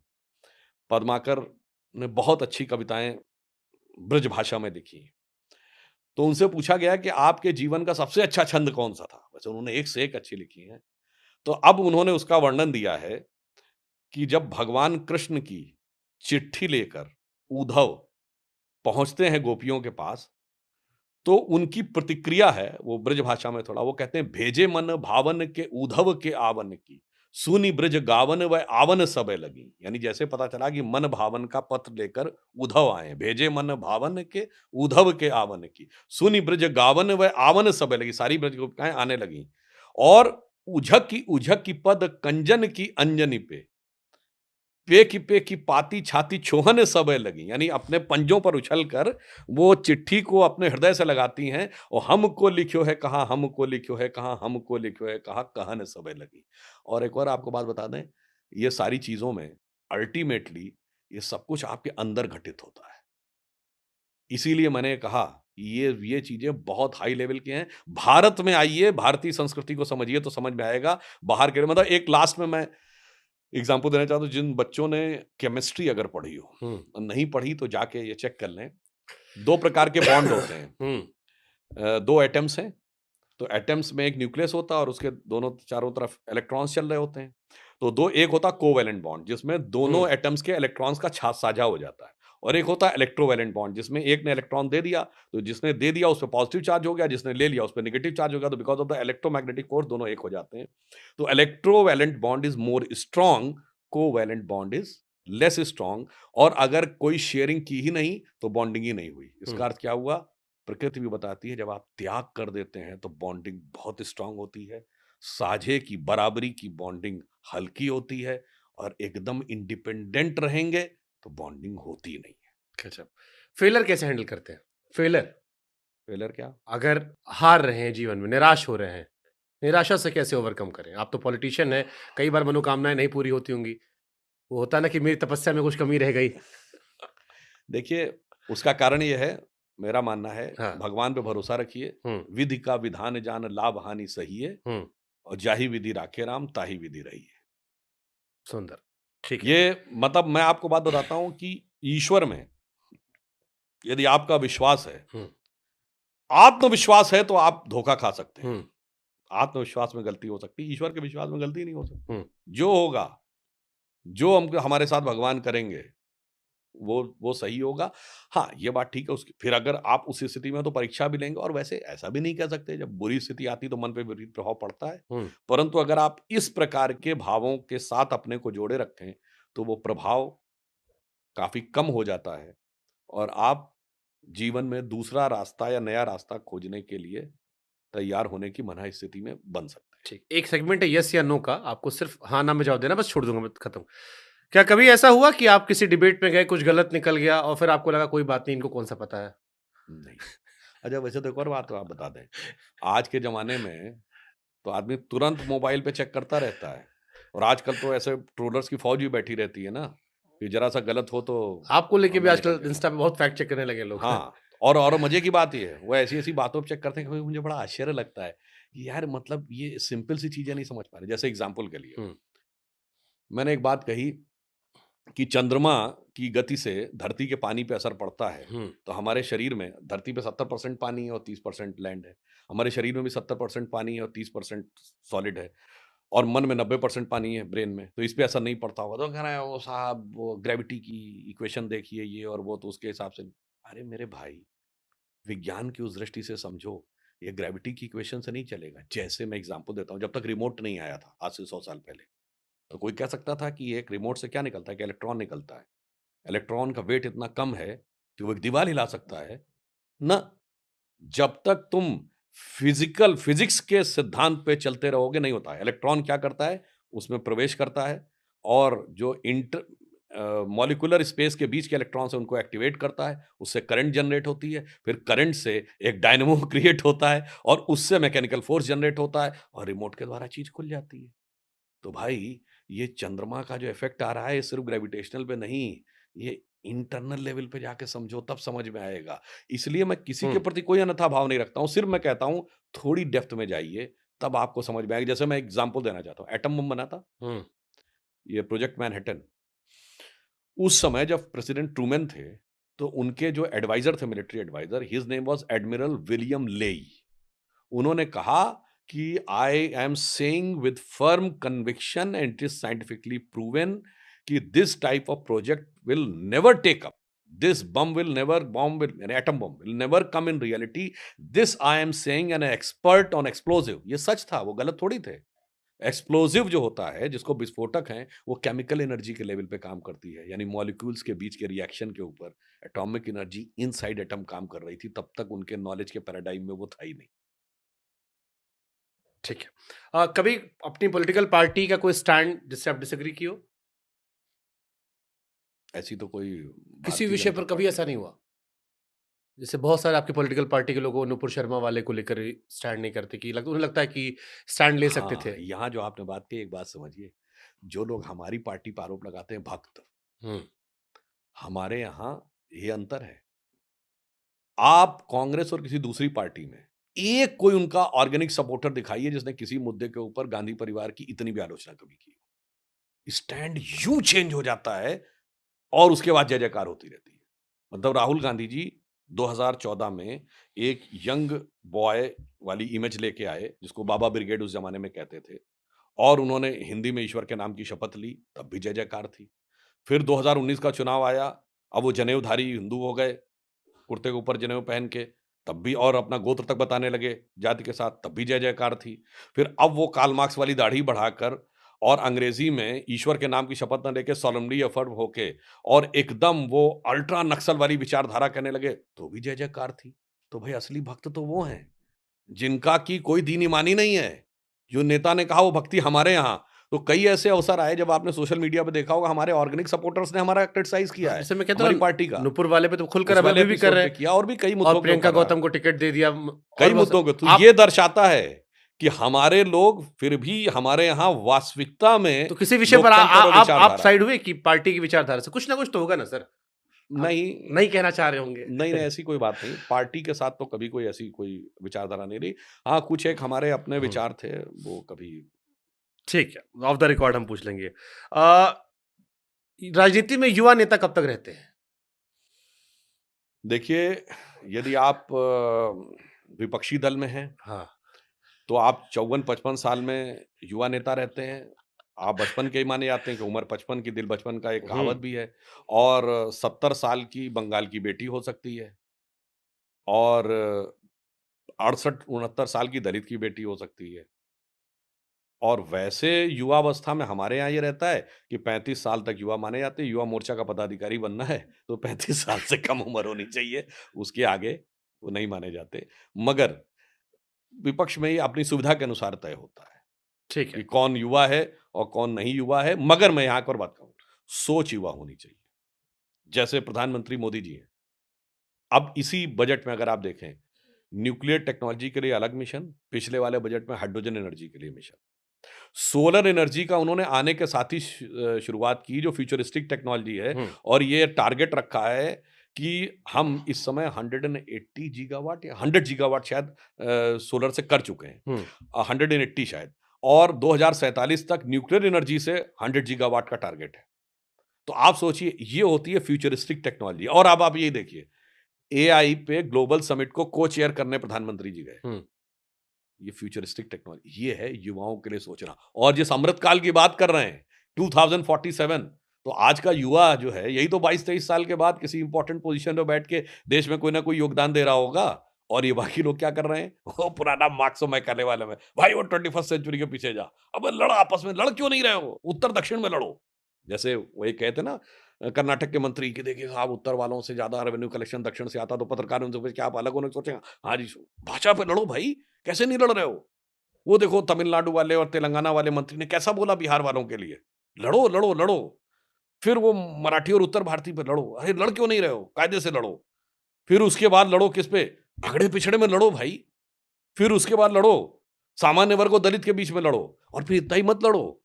ऐसे-ऐसे वातावरण बनाया है, बच्चों का दिमाग ऐसा बनाया जा रहा है धीरे-धीरे कि हर बात के ऊपर लड़ जाओ, अपने माँ-बाप से लड़ जाओ, भाई-बहनों से लड़ जाओ। फटाफट कोर्ट में चले जाओ लड़ने के लिए। जिनको कहा जाता है कि मेरी अपनी कोई सेल्फ एस्टीम है, मेरे माँ-बाप ने कैसे कह दिया मेरे बारे में? मैं अपना डिसीज़न खुद लेता हूँ। और उसी बच्चे को ये बताया जाता है कि जब प्रोफ़ेशन में जाओ, तो there are 2 laws of profession. Number 1, boss is always right. Number 2, if there is any confusion, refer to rule number 1। Boss डाँटता रहे, तो दुम हिलाते रहना। वहाँ कोई सेल्फ एस्टीम मत आने देना। जिससे कॉन्ट्रैक्ट मिलना है, फटकारता रहे, दुम हिलाते रहना। कोई स्टीम मत आने देना। सारी सेल्फ स्टीम घर में आके अपने माँ-बाप और भाई-बहनों पे दिखाना। सोचो मेरे भाई, पूरे देश को राष्ट्रीय स्तर से उत्तर, दक्षिण, प्रांत, सारी चीज़ों को लेकर और परिवार के अंदर तक कैसे-कैसे बीज बोए जा रहे हैं, इस पे विचार करने की ज़रूरत है। ठीक है। इसीलिए मैं लास्ट में कहूँगा, महाकुंभ के लिए प्रधानमंत्री ने क्या बोला? महाकुंभ का ये संदेश, एक रहेगा भारत देश। गंगा की अविरल धारा, न बटे समाज हमारा। तो हमारा लक्ष्य क्या है? एक्सटेंडेड वर्ज़न ऑफ एक रहेंगे तो सेफ रहेंगे। हमारा वर्जन क्या है? जाति जाति प्रांत और वर्ग भेद के भ्रम को दूर भगाता है। सबके मन का भाव एक है, सबकी भारत माता मतलब है। धर्म पे वोट पड़ता है, आप जीतते हो, अनेकता में जात पे ऐक्य वोट मंत्र पड़ता है को, तो यूपी में अखिलेश जी जाते हैं। अनेकता में ऐक्य मंत्र को जन जन फिर अपनाता है धीरे धीरे। देश हमारा, जात पे कहाँ वोट पड़ रहा भाई? अपनी जात के किसी व्यक्ति को कोई सत्ता दिए हैं क्या? अब मैं उधर बहुत, उसके लिए मैं आपके लिए अलग पॉडकास्ट करूंगा सर, क्योंकि आपका समय कम है, मेरे पास तो बहुत समय है। वन वर्ड, आप एक नाम लूंगा मैं आपको, उस व्यक्ति के बारे में एक लाइन में जो आप कहना चाहे वो कह सकते हैं। नरेंद्र मोदी जी। मैं मधु से अनभिज्ञ आज भी जीवन भर विषपान किया है, किया नहीं विध्वंस विश्व का आजीवन निर्माण किया है। सन्यासी हूं दीन दुखी मानव के मन में रहता हूं। सन्यासी हूं पर वैभव से दुनिया की झोली भरता हूं। शूल भरे कंटक पथ पर जीवन भर अभियान किया है। मैं मधु से अनभिज्ञ आज भी जीवन भर विषपान किया अमित शाह। है। अमित शाह जी के लिए मैं ये कहना चाहूंगा कि आज की परिस्थितियों में, कितनी भी विपरीत परिस्थिति हो, कि जटिल से जटिल परिस्थिति दिखाई पड़ रही हो, परंतु उनके दृढ़ निश्चय को कोई वो नहीं कर सकता। तो महादेवी वर्मा जी की एक कविता है ना, वो थोड़ा स्त्रीलिंग में है, मगर उसका भाव अमित शाह जी पे बिल्कुल फिट बैठता है। अन्य होंगे चरण हारे, और हैं जो लौटते, दे शूल को संकल्प सारे। चिरवृत्ति निर्माण उन्मद, यानी निर्माण के लिए जिनके अंदर एक उन्माद है। ये अमरता नापते पद, बांध देंगे अंक संसति से, तिमिर में स्वर्ण बेला, पंथ होने दो अपरिचित, प्राण रहने दो अकेला। कुछ भी हो मगर दृढ़ता के तो साथ पत्रकारों को रहना है। डांटते काहे हो इतना? बाकी कोई नहीं डांटता, हम आपकी अरे पार्टी में लोग उनसे हम डरते हैं, हम तो कभी नहीं देखे पत्रकारों भी हैं। लोग डरते हैं, थोड़ा डपट देते हैं, ए भैया हो गया बस। नहीं, नहीं। देखिए क्या है, वो आपको केवल सत्य का साक्षात्कार कराते हैं। हाँ भैया हो गया बस।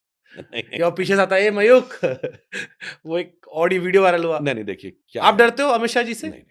अरे हमसे तो बहुत अच्छे ढंग से बात होती है। आज से नहीं, जब वो जनरल सेक्रेटरी थे उस ज़माने से बहुत अच्छी बातचीत होती थी। मैं एक और बात बताऊँ, अमित शाह जी का एक पक्ष शायद आप में से बहुतों को नहीं पता होगा। हुँ। अमित शाह जी ने हिंदू धर्म संस्कृति का इतना गहरा अध्ययन कर रखा है, मतलब रियल अध्ययन है।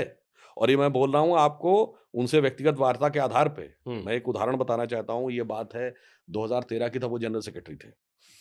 पार्लियामेंट्री बोर्ड की बैठक हो रही थी। तब राजनाथ जी राष्ट्रीय अध्यक्ष थे, प्रधानमंत्री मोदी जी पीएम के कैंडिडेट थे। ये 14 के चुनाव से पहले की बात है, 2013 में। हुँ। तो पार्टी ऑफिस में एक मीटिंग हो रही, इसमें जनरल सेक्रेटरीज को बैठना रहना था और जब विषय आपको बुलाया जाएगा तो अंदर जाना था। जनरल सेक्रेटरीज के अलावा हम भी बैठे थे, हम जनरल सेक्रेटरी नहीं थे।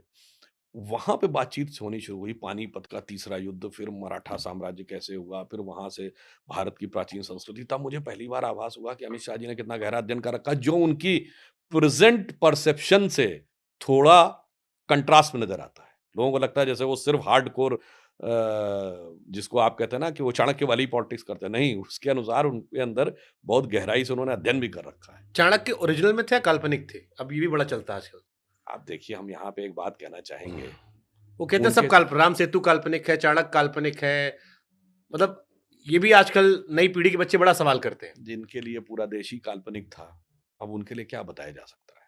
जो कहते हैं देश कभी था ही नहीं, ये तो अंग्रेज़ों के आने के बाद हुआ है। तो ये वो लोग कहते हैं जिनके लिए हम कह सकते हैं, हम लोग बचपन में एक वो कहते थे, जिनको कहते थे UBI, unfortunately born in India. फिर या हम लोग जिसको दूसरे शब्दों में कहते थे एबीसीडी, हुँ। अमेरिकन ब्रेन, कन्फ्यूज़्ड देसी। तो मेरे विचार से इंडियन ब्रेन से समझिए। और मैं लास्ट में इसमें एक और बात कहूँगा हुँ। विद फैक्ट, ये तो चलिए मैंने मज़ाक में कहा, on the lighter note, VS Naipaul एक बहुत बड़े राइटर हुए हैं जिनको 2003 में पुरस्कार मिला है नोबेल प्राइज़ लिटरेचर का। उन्होंने किताब लिखी, इंडिया ए वुंडेड सिविलाइजेशन। उसने कहा है भारत दुनिया का इकलौता देश है जहाँ राष्ट्रवाद को बढ़ाने वाला नहीं, राष्ट्रवाद को डैमेज करने वाला इतिहास पढ़ाया जाता है। उसने कहा दुनिया का इकलौता देश है जो अपने लिखे इतिहास को प्रामाणिक नहीं मानता है, दूसरों के लिखे इतिहास को प्रामाणिक मानता है। तीसरा है, दुनिया का एकमात्र देश है जो विदेशियों में भी जिन्होंने इसके बारे में अच्छा लिखा उसको प्रामाणिक नहीं मानता है, लुटेरों के लिखे इतिहास को प्रामाणिक मानता है। मेरा मानना है मेगास्थनीज ने क्या-क्या लिखा है भारतीय समाज के बारे में, 3rd सेंचुरी बीसी में, अपनी किताब इंडिका में, जो अब पूरी अवेलेबल नहीं, उसके रेफरेंसेस में साफ-साफ लिखा है भारतीय समाज में किसी भी प्रकार का भेदभाव नहीं है। यूनान के समाज के समान यहाँ पे कोई ऐसा वर्ग नहीं जिसका शोषण किया जाता हो। कहा नहीं, नहीं वो लिखा होगा उसका मीनिंग तो ये होगा। फिर देखिए फाहियान आता है 4th सेंचुरी में। क्या-क्या लिखता है, travels of फाहीन published by colonial press London. कोई वो दिखा रहा है कि किस ढंग की सामाजिक समरसता का वर्णन करा 4th सेंचुरी में, गुप्ता काल में। वेन सॉन्ग आता है 7th सेंचुरी में, हर्षवर्धन के समय में। हर्षवर्धन ने किस प्रकार का मतलब वो आके दान किया प्रयाग में आके, उसका वर्णन करता है। अल-बरूनी 10th सेंचुरी में, मार्को पोलो, वो मत पढ़ो, वो मत पढ़ो, वो मत पढ़ो। क्या पढ़ो? वो जो अंग्रेज़ों और मुगलों ने लिखा, जो हम पे हुकूमत करने के लिए आए थे, जो हमको तोड़ने के लिए आए थे। जैसे एग्ज़ाम्पल के लिए सबसे पहले तमिल रेस शब्द जिसने यूज़ किया है, उसका नाम है G U. Pope, George Uglow pope.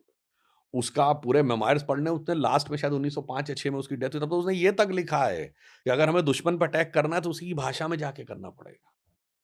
इसलिए मैं कहना चाहता हूँ हम इकलौते विचित्र देश हैं और इसलिए हमारे जो ये बच्चे इस तरह की बात कह रहे हैं, उन बच्चों से भी हम ये बात कहना चाहेंगे कि आप उसके प्रभाव में। और लास्ट में एक और बात मैं कहना चाहूँगा, जो हुँ। बच्चे कहते हैं बड़ा लॉजिकल, बड़ा रैशनल, धर्म के बारे में बहुत प्रश्न करो। मैं उनसे पूछना चाहता हूँ भाई, अगर तुमने फिजिक्स, केमिस्ट्री, मैथ नहीं पढ़ी तो तुम इंजीनियरिंग का क्वेश्चन सॉल्व करने के बारे में पूछोगे? नहीं। नहीं। तुमने ज़ूलॉजी, बॉटनी, केमिस्ट्री नहीं पढ़ी तो मेडिकल का पूछोगे? नहीं। धर्म के बारे में डी भी नहीं पढ़ा है, प्रश्न पूछो कोई बात नहीं। और कभी इस पे भी तो तर्क करके देख लो ईमानदारी से कि अगर बाहर के लोगों ने अपने कपड़े घिस कर पहनना शुरू कर दिया तो तुमने घिस के पहनना शुरू कर लिया। What is logic? कपड़े फाड़ के पहनना शुरू कर लिया तो मैंने कपड़े फाड़ के, मतलब हम लोग बचपन में कहते थे, "अबे कोई अपने कपड़े फाड़ लेगा तो तू भी अपने कपड़े फाड़ लेगा क्या?" भाई रैशनल लगाओ। वही बच्चा जो कहता है कि शंकर जी पे जल क्यों चढ़ाया जाता है, शंकर जी पे दूध क्यों चढ़ाया जाता है, वो नहीं पूछता है मैं फटे हुए कपड़े क्यों पहन रहा हूँ। ये है आइडियोलॉजिकल सब्जुगेशन। दिस इज होता है मेंटल ब्लॉकेट, जो आपके दिमागों में ऐसा भर दिया जाता है कि फिर आपको जो समझाया जा रहा है वही सही लगता है। और सत्य के इसीलिए प्रधानमंत्री जी ने कहा है, गुलामी की मानसिकता के हर विष को निकालना है, तब आप विरासत पर गर्व कर ठीक है, पाएंगे। Yogi Adityanath next time. योगी आदित्यनाथ जी तो राम काज कीने बिनु मोई कहाँ विश्राम। Is there any rift between Amit Shah Yogi Adityanath? बड़ा चलता है मीडिया वालों में, बड़े चकल्लस से चर्चाएं होती हैं हाँ, वो इस प्रकार की भाजपा के बारे में काल्पनिक बातें करना कि यूपी इलेक्शन में मीडिया इसलिए हार वालों को गए। ये दर्शाता है कि इसका अर्थ ये हो गया कि वो भाजपा से सीधे लड़ने की अपनी क्षमता खोकर हार मान चुके हैं, तो अब काल्पनिक कयासों के बीच में अपने ख्वाबों ख्यालों के पुलाव पका रहे हैं। कुछ तो होगा ना सर, तभी तो आता है। मतलब आप भी जानते हो कि कुछ होता है, अंदर आप ही के सूत्र होते हैं। देखिए यहाँ बड़ी समस्या क्या है हमारी पार्टी में। अच्छा ये बताइए, जितने चीफ मिनिस्टर बने कितनी बार सूत्र सही निकले? वहां तो जो आदमी चुप रहता है जब प्रूवन है कि सूत्र नहीं बता पाते, इसीलिए उन सूत्रों के चक्कर में मत पड़िए। पूरी पार्टी एक सूत्र में वैसे बनी हुई है, मई सर्वमिधम प्रोक्तम सूत्रे मणिगणायु, जैसे भगवान कृष्ण ने कहा है गीता में कि जैसे एक सूत्र में सारी मणियां बनी होकर माला बनती हैं, वैसे ही हमारे सारे नेता उस माला के समान है जो भारत माता के चरणों के लिए है, और उसमें सब एक सूत्र में बंधे। अपोजिशन का नाम लेते हैं, ममता जी। ममता जी देखिए, बड़े प्यारे प्यारे मैंने सुना आम भेजती हूँ अमित शाह जी के लिए। देखिए एक संघर्ष से निकलकर आई हुई नेता, जिन्होंने वामपंथियों के विरुद्ध बड़ा दुर्धर्ष संघर्ष किया था, परंतु आज उनके विचारों पर तुष्टीकरण की राजनीति इस सीमा तक आ गई कि मैं कहना चाहूंगा कि वो पश्चिम बंगाल, जो अपनी कला संस्कृति और साहित्य के लिए जाना जाता था, बंगाली भद्र लोग, वो आज जिस प्रकार की चीजें वहां पे आती हैं, मतलब संदेश खाली से लेके और आरजी कर कॉलेज जैसी घटनाओं तक, मुझे लगता है ममता जी को इसके बारे में विचार करना चाहिए। तो मैं कह सकता हूं कि एक बहुत संघर्षशील और अच्छे उद्देश्य से शुरू हुआ नेता किस ढंग से परवर्ट होकर वोट बैंक की पॉलिटिक्स में कहां पहुंच जाता है, ममता जी उसका प्रमाण। अरविंद केजरीवाल। मुझे दुनिया वालों शराबी न समझो, पीता नहीं हूं पिलाई गई है, और जिधर बेखुदी में कदम डगमगाए वही राह मुझको दिखाई गई। फिर जेल जाएंगे वो? अब ये तो कानून तय करेगा, इसमें हम क्या कर सकते हैं। मगर इतना जरूर है कि आपको केजरीवाल के लिए, आपका फ्यूचर क्या दिख रहा है? देखिए केजरीवाल जी के लिए मैं एक लाइन ये कहना चाहूंगा, क्योंकि दिल्ली का रिजल्ट आ चुका है, तो ये पहले वाली विशेष लाइन तो मैं मुस्कुराहट आती है बीजेपी वालों पे, केजरीवाल जी का नाम ले लो ये तो। ये तो मैं पहले भी बोल चुका हूं, हाँ। परंतु अब इस पे मैं ये कहना चाहूंगा। देखिए कहाँ से शुरू हुए थे अन्ना हजारे, वहां से अलग होने शुरू हुए, प्रशांत भूषण, शांति भूषण, योगेंद्र यादव, और ये किरण बेदी, कुमार विश्वास, सब अलग होते चले गए, और अब आखिर में जनता भी उनसे अलग हो गई। तो एक लाइन केजरीवाल जी के लिए पुराने गीत की पंक्ति बहुत अप्रोप्रिएट बैठती है, नादान तमन्ना रेती में उम्मीद की कश्ती खेती है, एक हाथ से देती है दुनिया 100 हाथों से ले लेती है, ये खेल है कब से जारी, बिछड़े सभी बारी बारी, देखी जमाने की यारी, बिछड़े सभी बारी बारी। क्या भविष्य देख रहे हैं उनका? कई लोग कह रहे हैं पार्टी टूट अब जाएगी, ये बीजेपी उनका खत्म विचार करवा है, हम देगी। भारतीय जनता पार्टी का को इससे कोई सरोकार नहीं है कि केजरीवाल जी का क्या भविष्य होगा। हमारी जो नई सरकार दिल्ली में आई, उसका लक्ष्य दिल्ली को विकास के उस उच्चतम पैमाने तक पहुंचाना है, जो हुँ, उभरते हुए भारत और विकसित भारत के राष्ट्रीय राजधानी क्षेत्र को होना चाहिए। ठीक है। हिंदुइज़्म, हिंदुत्व सब एक ही है? जैसे मनुष्य और मनुष्यत्व में कोई अंतर है क्या? पूछ रहे हैं हम आपसे नहीं क्योंकि तो आप ये बताइए, मनुष्य और मनुष्यत्व में कोई अंतर है? जो मनुष्य होगा उसी में मनुष्यत्व होगा, हुँ, और मनुष्यत्व के बिना मनुष्य बेकार है। जैसे सुप्रीम कोर्ट वाली टिप्पणी को लेकर कई बार लोग कहते हैं कि हिंदू कोई धर्म नहीं है, हाँ, वो बता तो इसीलिए पूछ रहा हूँ मैं, हिंदू, हिंदुत्व, हिंदुइज़्म सब एक ही है ये? जैसे हम ये कहते हैं मनुष्यत्व के बिना मनुष्य बेकार है, हुँ, पुरुषत्व के बिना पुरुष बेकार है, वैसे ही कोई हिंदुत्व और हिंदू को अलग करने का प्रयास करे तो अंतर भी मैं बता देना चाहता हूं। देखिए हमारी पार्टी पे कहा जाता है कि हम हिंदुत्व की पॉलिटिक्स कर रहे हैं, हुँ, और जो चिर युवा नेता हैं वो कहते हैं कि वो हिंदू को समझते हैं, हिंदुत्व को नहीं समझते। हुँ, उनके लिए हिंदू सही है, हिंदुत्व गलत है। मैं बताना चाहता हूं, जब उनकी लंबे समय सरकार रही 40-50 साल, तो भारत की ग्रोथ रेट कितनी होती थी? 2% के आसपास। उसे क्या कहा जाता था? Hindu growth rate. और रेट ऑफ इन्फ्लेशन कितनी रहती थी? 10, 12, 15, 16, 18। फॉरेन एक्सचेंज रिजर्व कितना रहता था? 2 बिलियन, 4 बिलियन, 5 बिलियन, 7 बिलियन। 1980 में 7 बिलियन, 1991 में 1 बिलियन। रुपए का 2 बार डिवैल्यूएशन 67, 91 डिवैल्यूएशन। हम्म। अब हिंदुत्व समझने वालों की आई है। तो ग्रोथ रेट क्या है? बट रुपए की कीमत तो बढ़ 7 गई से सर। 8-8% सुनिए। हम्म। रेट ऑफ इन्फ्लेशन अब डब्ल्यू होलसेल प्राइस इंडेक्स में 2.3 पे आ गई है। अब अगर आप देखें इसके बाद बस एक अंतर समझिए, जब उनको हिंदू समझ में आता था, तो ये 1970 का दौर था, वो दशक का दौर था, जब भारत के लिए क्या कहा जाता था, याद है पूरब पश्चिम फ़िल्म का गाना जिसमें जब ज़ीरो दिया मेरे भारत ने, उससे पहले प्राण का डायलॉग मारता है। कहता है इंडिया का कंट्रीब्यूशन क्या है दुनिया में? India's contribution to the world is zero, zero and zero. ये उन लोगों की सरकार थी जो सिर्फ़ हिंदू समझते थे। आज इंटरनेशनल मॉनेटरी फंड की चीफ क्रिस्टिना जॉर्जिया कहती है India's contribution to the global growth is going to be 15%, it is going to be maximum and India is going to emerge as the growth engine of the but global ये तो growth. ये है जब हिंदुत्व समझने ये वाले technical होते हैं। बात हो गई। जो देसी आदमी, आम आदमी, वो सुनता है कि मोदी जी ने कहा था कि डॉलर के मुकाबले जब रुपया गिरता है तो प्रतिष्ठा गिरती है। अब इधर रुपया काफ़ी गिरा है। हाँ, उसमें कारण क्या है कि वो लोग इस समय वर्ल्ड के पूरे पैरामीटर्स को समझ ही नहीं पा रहे हैं। हुँ। भारत तमाम करेंसीज के मुकाबले में मजबूत बेहतर स्थिति में है। भारत का रुपया यूरो के मुकाबले, स्टर्लिंग पाउंड के मुकाबले, चाइनीज करेंसी के मुकाबले, जापानीज येन के मुकाबले, ब्रिटिश मार्क के मुकाबले और डॉलर के मुकाबले जितनी करेंसीज डाउन गई हैं, उन सब में रुपया सबसे बेहतर स्थिति है। मगर डॉलर की अपनी एक अलग समस्या है। आज अमेरिका जिस चैलेंजेस से गुजर रहा है, मैं सिर्फ एक एग्जांपल देना चाहता हूं, कोई भी जाके चेक कर सकता है। 7 जून 2023 को यूएस कांग्रेस में डिस्कशन हुआ कि डी डॉलराइजेशन नहीं होना चाहिए। ये अमेरिका की अथॉरिटी के लिए चैलेंज है। डोनाल्ड ट्रंप ने भी कहा कि डी डॉलराइजेशन अगर होगा तो ब्रिक्स कंट्रीज पे हम ये कर देंगे, वो कर देंगे। मैं विनम्रता से पूछना चाहता हूं, इससे पहले कभी डी डॉलराइजेशन वर्ड सुना था? वर्ल्ड का डायनेमिक्स चेंज हो रहा है।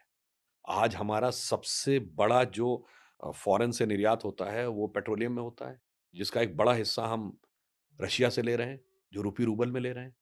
8 देशों के साथ 7-8 देशों के साथ रुपए में वो हो रहा है, हमारा ट्रांज़ैक्शन हो रहा है। शायद बहुतों को नहीं पता हो, चीन का बहुत वो लोग गुणगान करते हैं ना, राहुल गांधी जी। उन्हें नहीं पता जब उनकी सरकार थी 2013 में तो चीन का 84% जो विदेशी व्यापार था वो डॉलर में था। अब चीन उसको 44% तक ले आया है। यानी डॉलर का प्रभाव कम हो रहा है और ये मैं हवा में नहीं बोल रहा हूँ। कभी यूएस कांग्रेस में डॉलर की को आने वाले चैलेंजेस के लिए डिस्कशन हुआ हो तो बता दीजिएगा। और 2023 में ही ये एक और भी हुआ। क्यों? 2 अमेरिका के बैंक बैंकरप्ट हो गए, सिग्नेचर बैंक और सिलिकॉन वैली बैंक। कभी ऐसा चैलेंज आया था क्या? अमेरिका में डॉलर के सामने समस्या क्या है कि 2 तिहाई डॉलर अमेरिकन सिस्टम के बाहर है। उन्होंने 2023 में 2 बार अपनी वो बढ़ाई रेट ऑफ इंटरेस्ट ताकि डॉलर उनके पास आए।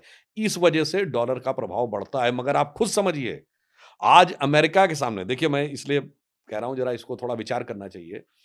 जो कुछ अमेरिका स्टैंड ले रहा है, तो अगर देखा जाए, तो जो ग्लोबलाइज़ेशन का प्रिमाइस था, वो चेंज होता हुआ नज़र आ रहा है।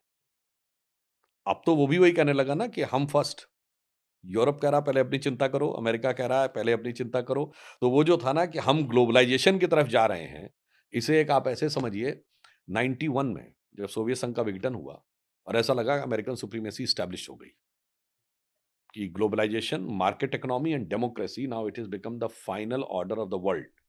Now it is finally settled for all times to come in the history. तो फ्रांसिस फुकुयामा ने एक किताब लिखी, end of the history and the last man. उसमें एक लाइन थी, now the west has proven that it is the best, now it is best for the rest to follow the west. केवल 35 साल हुए, आप कह रहे पहले अपना देखो। तो आप समझिए उपनिवेशवाद, कॉलोनियलिज्म का कार्यकाल 200 साल से कम में निपट गया, कम्युनिज्म 70 साल से कम में निपट गया और ग्लोबलाइजेशन पे चैलेंज 35 साल में आ गया। दुनिया का डायनेमिक्स चेंज हो रहा है और ये लोग उस दौर में पड़े हुए हैं।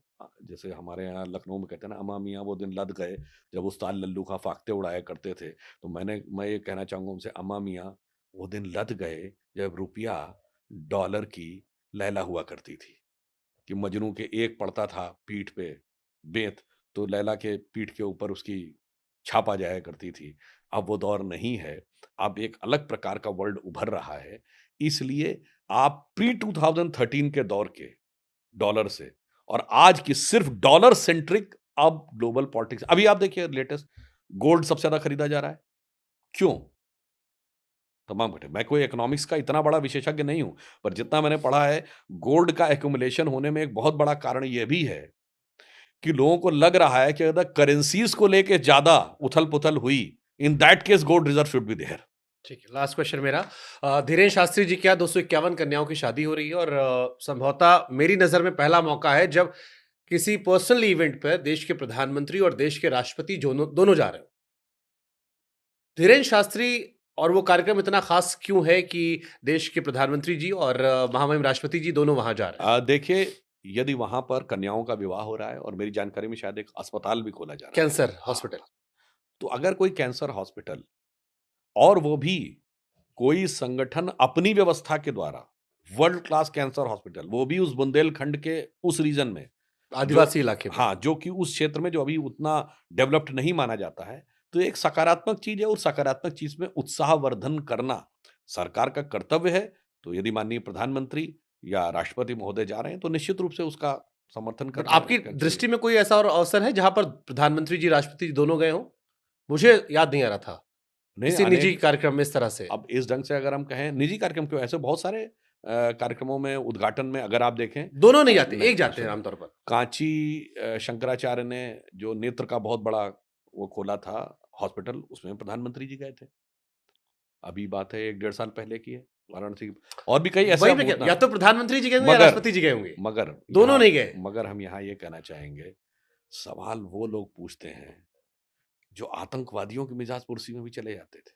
नहीं, नहीं, मैं उधर जा ही नहीं रहा हूँ। मैं तो बड़ा इम्प्रेस था नहीं, तो कि पूरी वो बात तो आदिवासी सुनिए। इलाके में जो काम मैं हुआ था। इसीलिए कह रहा हूं, जो कंस्ट्रक्टिव पॉजिटिव एंगल की चीजों पर सवाल वो उठाते हैं जिन्होंने डिस्ट्रक्टिव एलिमेंट्स के साथ हमेशा नहीं, हॉबनामी नहीं, मैं ये सवाल इसलिए आपसे पूछ रहा हूँ कि मैंने आपकी तस्वीर देखी, बागेश्वर धाम जाते हुए। मैं भी गया था अभी, पॉडकास्ट करने के लिए उन्होंने बुलाया था मुझे, बहुत घूमा टहला मैं और मैं बड़ा इम्प्रेस था कि वो भीड़ में नहीं गए, भीड़ को उन्होंने अपने पास बुला लिया था। उनकी धीरेन्द्र शास्त्री जी की 4 चीज़ों पे मैंने सवाल उठाए, लेकिन एक चीज़ जिसकी मैंने तारीफ की वो ये थी कि उन्होंने अपने इलाके का विकास कर दिया। उस इलाके में जो आदिवासी ये बात इलाका सही है। जब मैं भी गया तो वहां मुझे देख के महसूस हुआ कि वो इतना बैकवर्ड इलाका था हाँ। और वहां पर जो विकास का नया स्वरूप उभरा है। तो मैं तो कह रहा हूं, जो लोग डेवलपमेंट की बात करते हैं, कम से कम उनको बाकी सारी चीजें किनारे रखनी चाहिए। हुँ। उनकी धीरेन्द्र शास्त्री जी के प्रति जो भी राग, द्वेष, ईर्ष्या, मात्सर्य भाव जो भी हो वो अलग रखिए।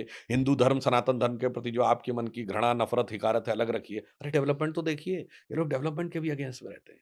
आप याद करिए, अब एक छोटी सी बात पुनः कह दूं, इतना सब कुछ कहा जा रहा है और कुंभ के मेले के बारे में कहा जा रहा है, जो कॉन्फेडरेशन ऑफ इंडियन ट्रेडर्स है उसने कहा 3 लाख करोड़ का कंट्रीब्यूशन केवल कुंभ से इंडिया की इकोनॉमी में होने जा रहा है, जो छोटे छोटे राज्यों की कुल अर्थव्यवस्था के साइज से ज्यादा बड़ा है।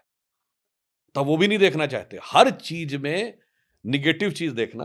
तो एक संस्कृत का श्लोक है, खलह सर्षप मात्राणि पर छिद्राणि पश्यन्ति, आत्मनो बिल्व मात्राणि पश्यन्नपि न पश्यन्। मतलब जो लोग थोड़े निगेटिव प्रवृत्ति के होते हैं, वो तिल जैसी छोटी छोटी चीजों को ढूंढने का प्रयास करते हैं और अपने अगर बेल जैसे आत्मनो बिल्व मात्राणि, बेल जैसे बड़े बड़े भी दोष हो, पश्यन्नपि न पश्यन्, उसको देखते हुए भी कभी देख नहीं पाते। ठीक है सर, एक बड़ा अच्छा शेर था कि इंसान की ख्वाहिश की कोई इंतहा नहीं होती, 2 गज़ ज़मीन चाहिए 2 गज़ कफ़न के बाद। आपकी कोई इच्छा अब यहाँ से है जीवन में? मेरा मानना है कि जो कुछ तो मैनिफेस्टेशन आप भी करते होंगे ना कि ये लक्ष्य होना चाहिए जीवन का। हम सिर्फ ये कहना चाहते हैं कि जो लोग ये कहते हैं कि हम ये तय करते हैं, जो लोग हमारी उम्र तक आ गए होंगे, हुँ। 40 के भी हो गए होंगे, उनसे पूछिए जिंदगी में सब कुछ जो आपने सोचा वैसा ही हुआ है? ऐसा नहीं हुआ है। जो जो परिस्थितियां बनती जाती हैं, त्यों त्यों आप आगे बढ़ते चले जाते हैं और इसमें आप कितने भी इंटेलिजेंट हो, कितने प्रतिभाशाली हो, कितने पावरफुल हो, वो नहीं चलता। जैसे एक वो शेर है कि नाज़ा न हो खिरत पे, जो होना है सो ही हो। नाज़ा शब्द नाज़ से बना, नाज़ करना ना, गर्व। हुँ। Don't be proud of your acts and deed.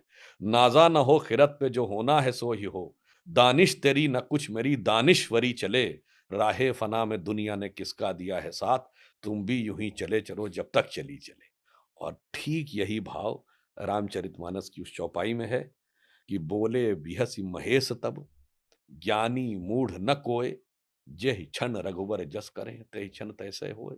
विश्वास के साथ आगे बढ़ के कर्तव्य करिए, जो अपने कहा निष्काम कर्म करिए, कर्तव्य पूरा करते रहिए, बाकी देने वाला है फिर भी भगवान इतने के ऊपर। तजुर्बे से अगर आप नई पीढ़ी में जो 30 साल के नीचे बच्चे हैं, कोई एक सलाह चाहते आते देना चाहो? हाँ, उनसे मैं ये कहना चाहूँगा, नए बच्चों से, कि आप एक चीज़ ध्यान रखिए, आप जीवन में जो भी डिसीज़न लें, इस गलतफ़हमी में मत रहिए कि हम जो सोच रहे हैं वो सही है। अपने माँ-बाप को कॉन्फिडेंस में लीजिए, अपने बड़े भाई, बड़े बहन को लीजिए, अपने टीचर्स को कॉन्फिडेंस में लीजिए। कहाँ से सीखिए? भगवान राम के विषय में रामचरितमानस में लिखा, उनकी दिनचर्या कैसे शुरू होती थी? प्रात काल उठ के रघुनाथा, मातु पिता गुरु नावहि माथा। तो बस इसी सीक्वेंस में ध्यान रखिएगा, जब आपको जरा भी प्रॉब्लम महसूस हो, सबसे पहले माता, फिर पिता, फिर गुरु से डिस्कस किया, देन यू फाइनली डिसाइड ये by your own. But don't get carried away by that idea कि मुझे किसी से कोई कंसल्ट करने की जरूरत ही नहीं है। और जो 30 के भी हो गए, मैं उनसे पूछूंगा, क्या तुम जब 25 के थे उसके मुकाबले आज तुम बेटर मैच्योर नहीं महसूस करते हो? या तुम 20 के थे उसके मुकाबले आज ज्यादा मैच्योर नहीं महसूस करते हो?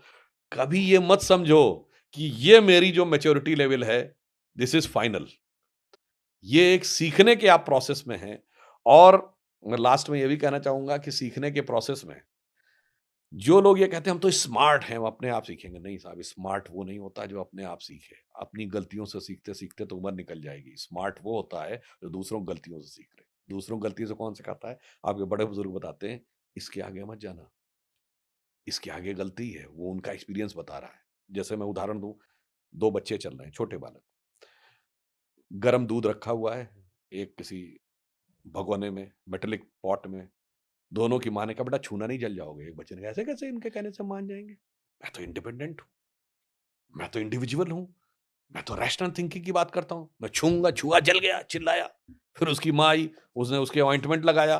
ठीक। दूसरा बच्चा, वो समझदार था, उसने कहा अगर मेरी माँ ने कहा है कि इसको मत छूना तो मैं नहीं छूंगा। जब तक वो बेचारा ऑइंटमेंट लगाया, फिर चलने लायक हुआ, तब तक पहला वाला बच्चा बहुत आगे निकल गया। तो स्मार्ट वो है जो दूसरों के एक्सपीरियंस से सीख ले, मातु पिता गुरु के एक्सपीरियंस से सीख ले। स्मार्ट वो नहीं है जो हर जगह दीवार पे सर मारता हुआ चले। Lovely sir, beautiful, lovely talking to sir, मजा आया। थोड़ा वक्त और ज्यादा चाहिए था मुझे, क्योंकि आपके पास बहुत सारा अलग अलग विषय है। उम्मीद करते हैं फिर कभी आपसे मुलाकात होगी और विस्तार से अगली बार विषय अनुसार चर्चा करेंगे। नमस्कार।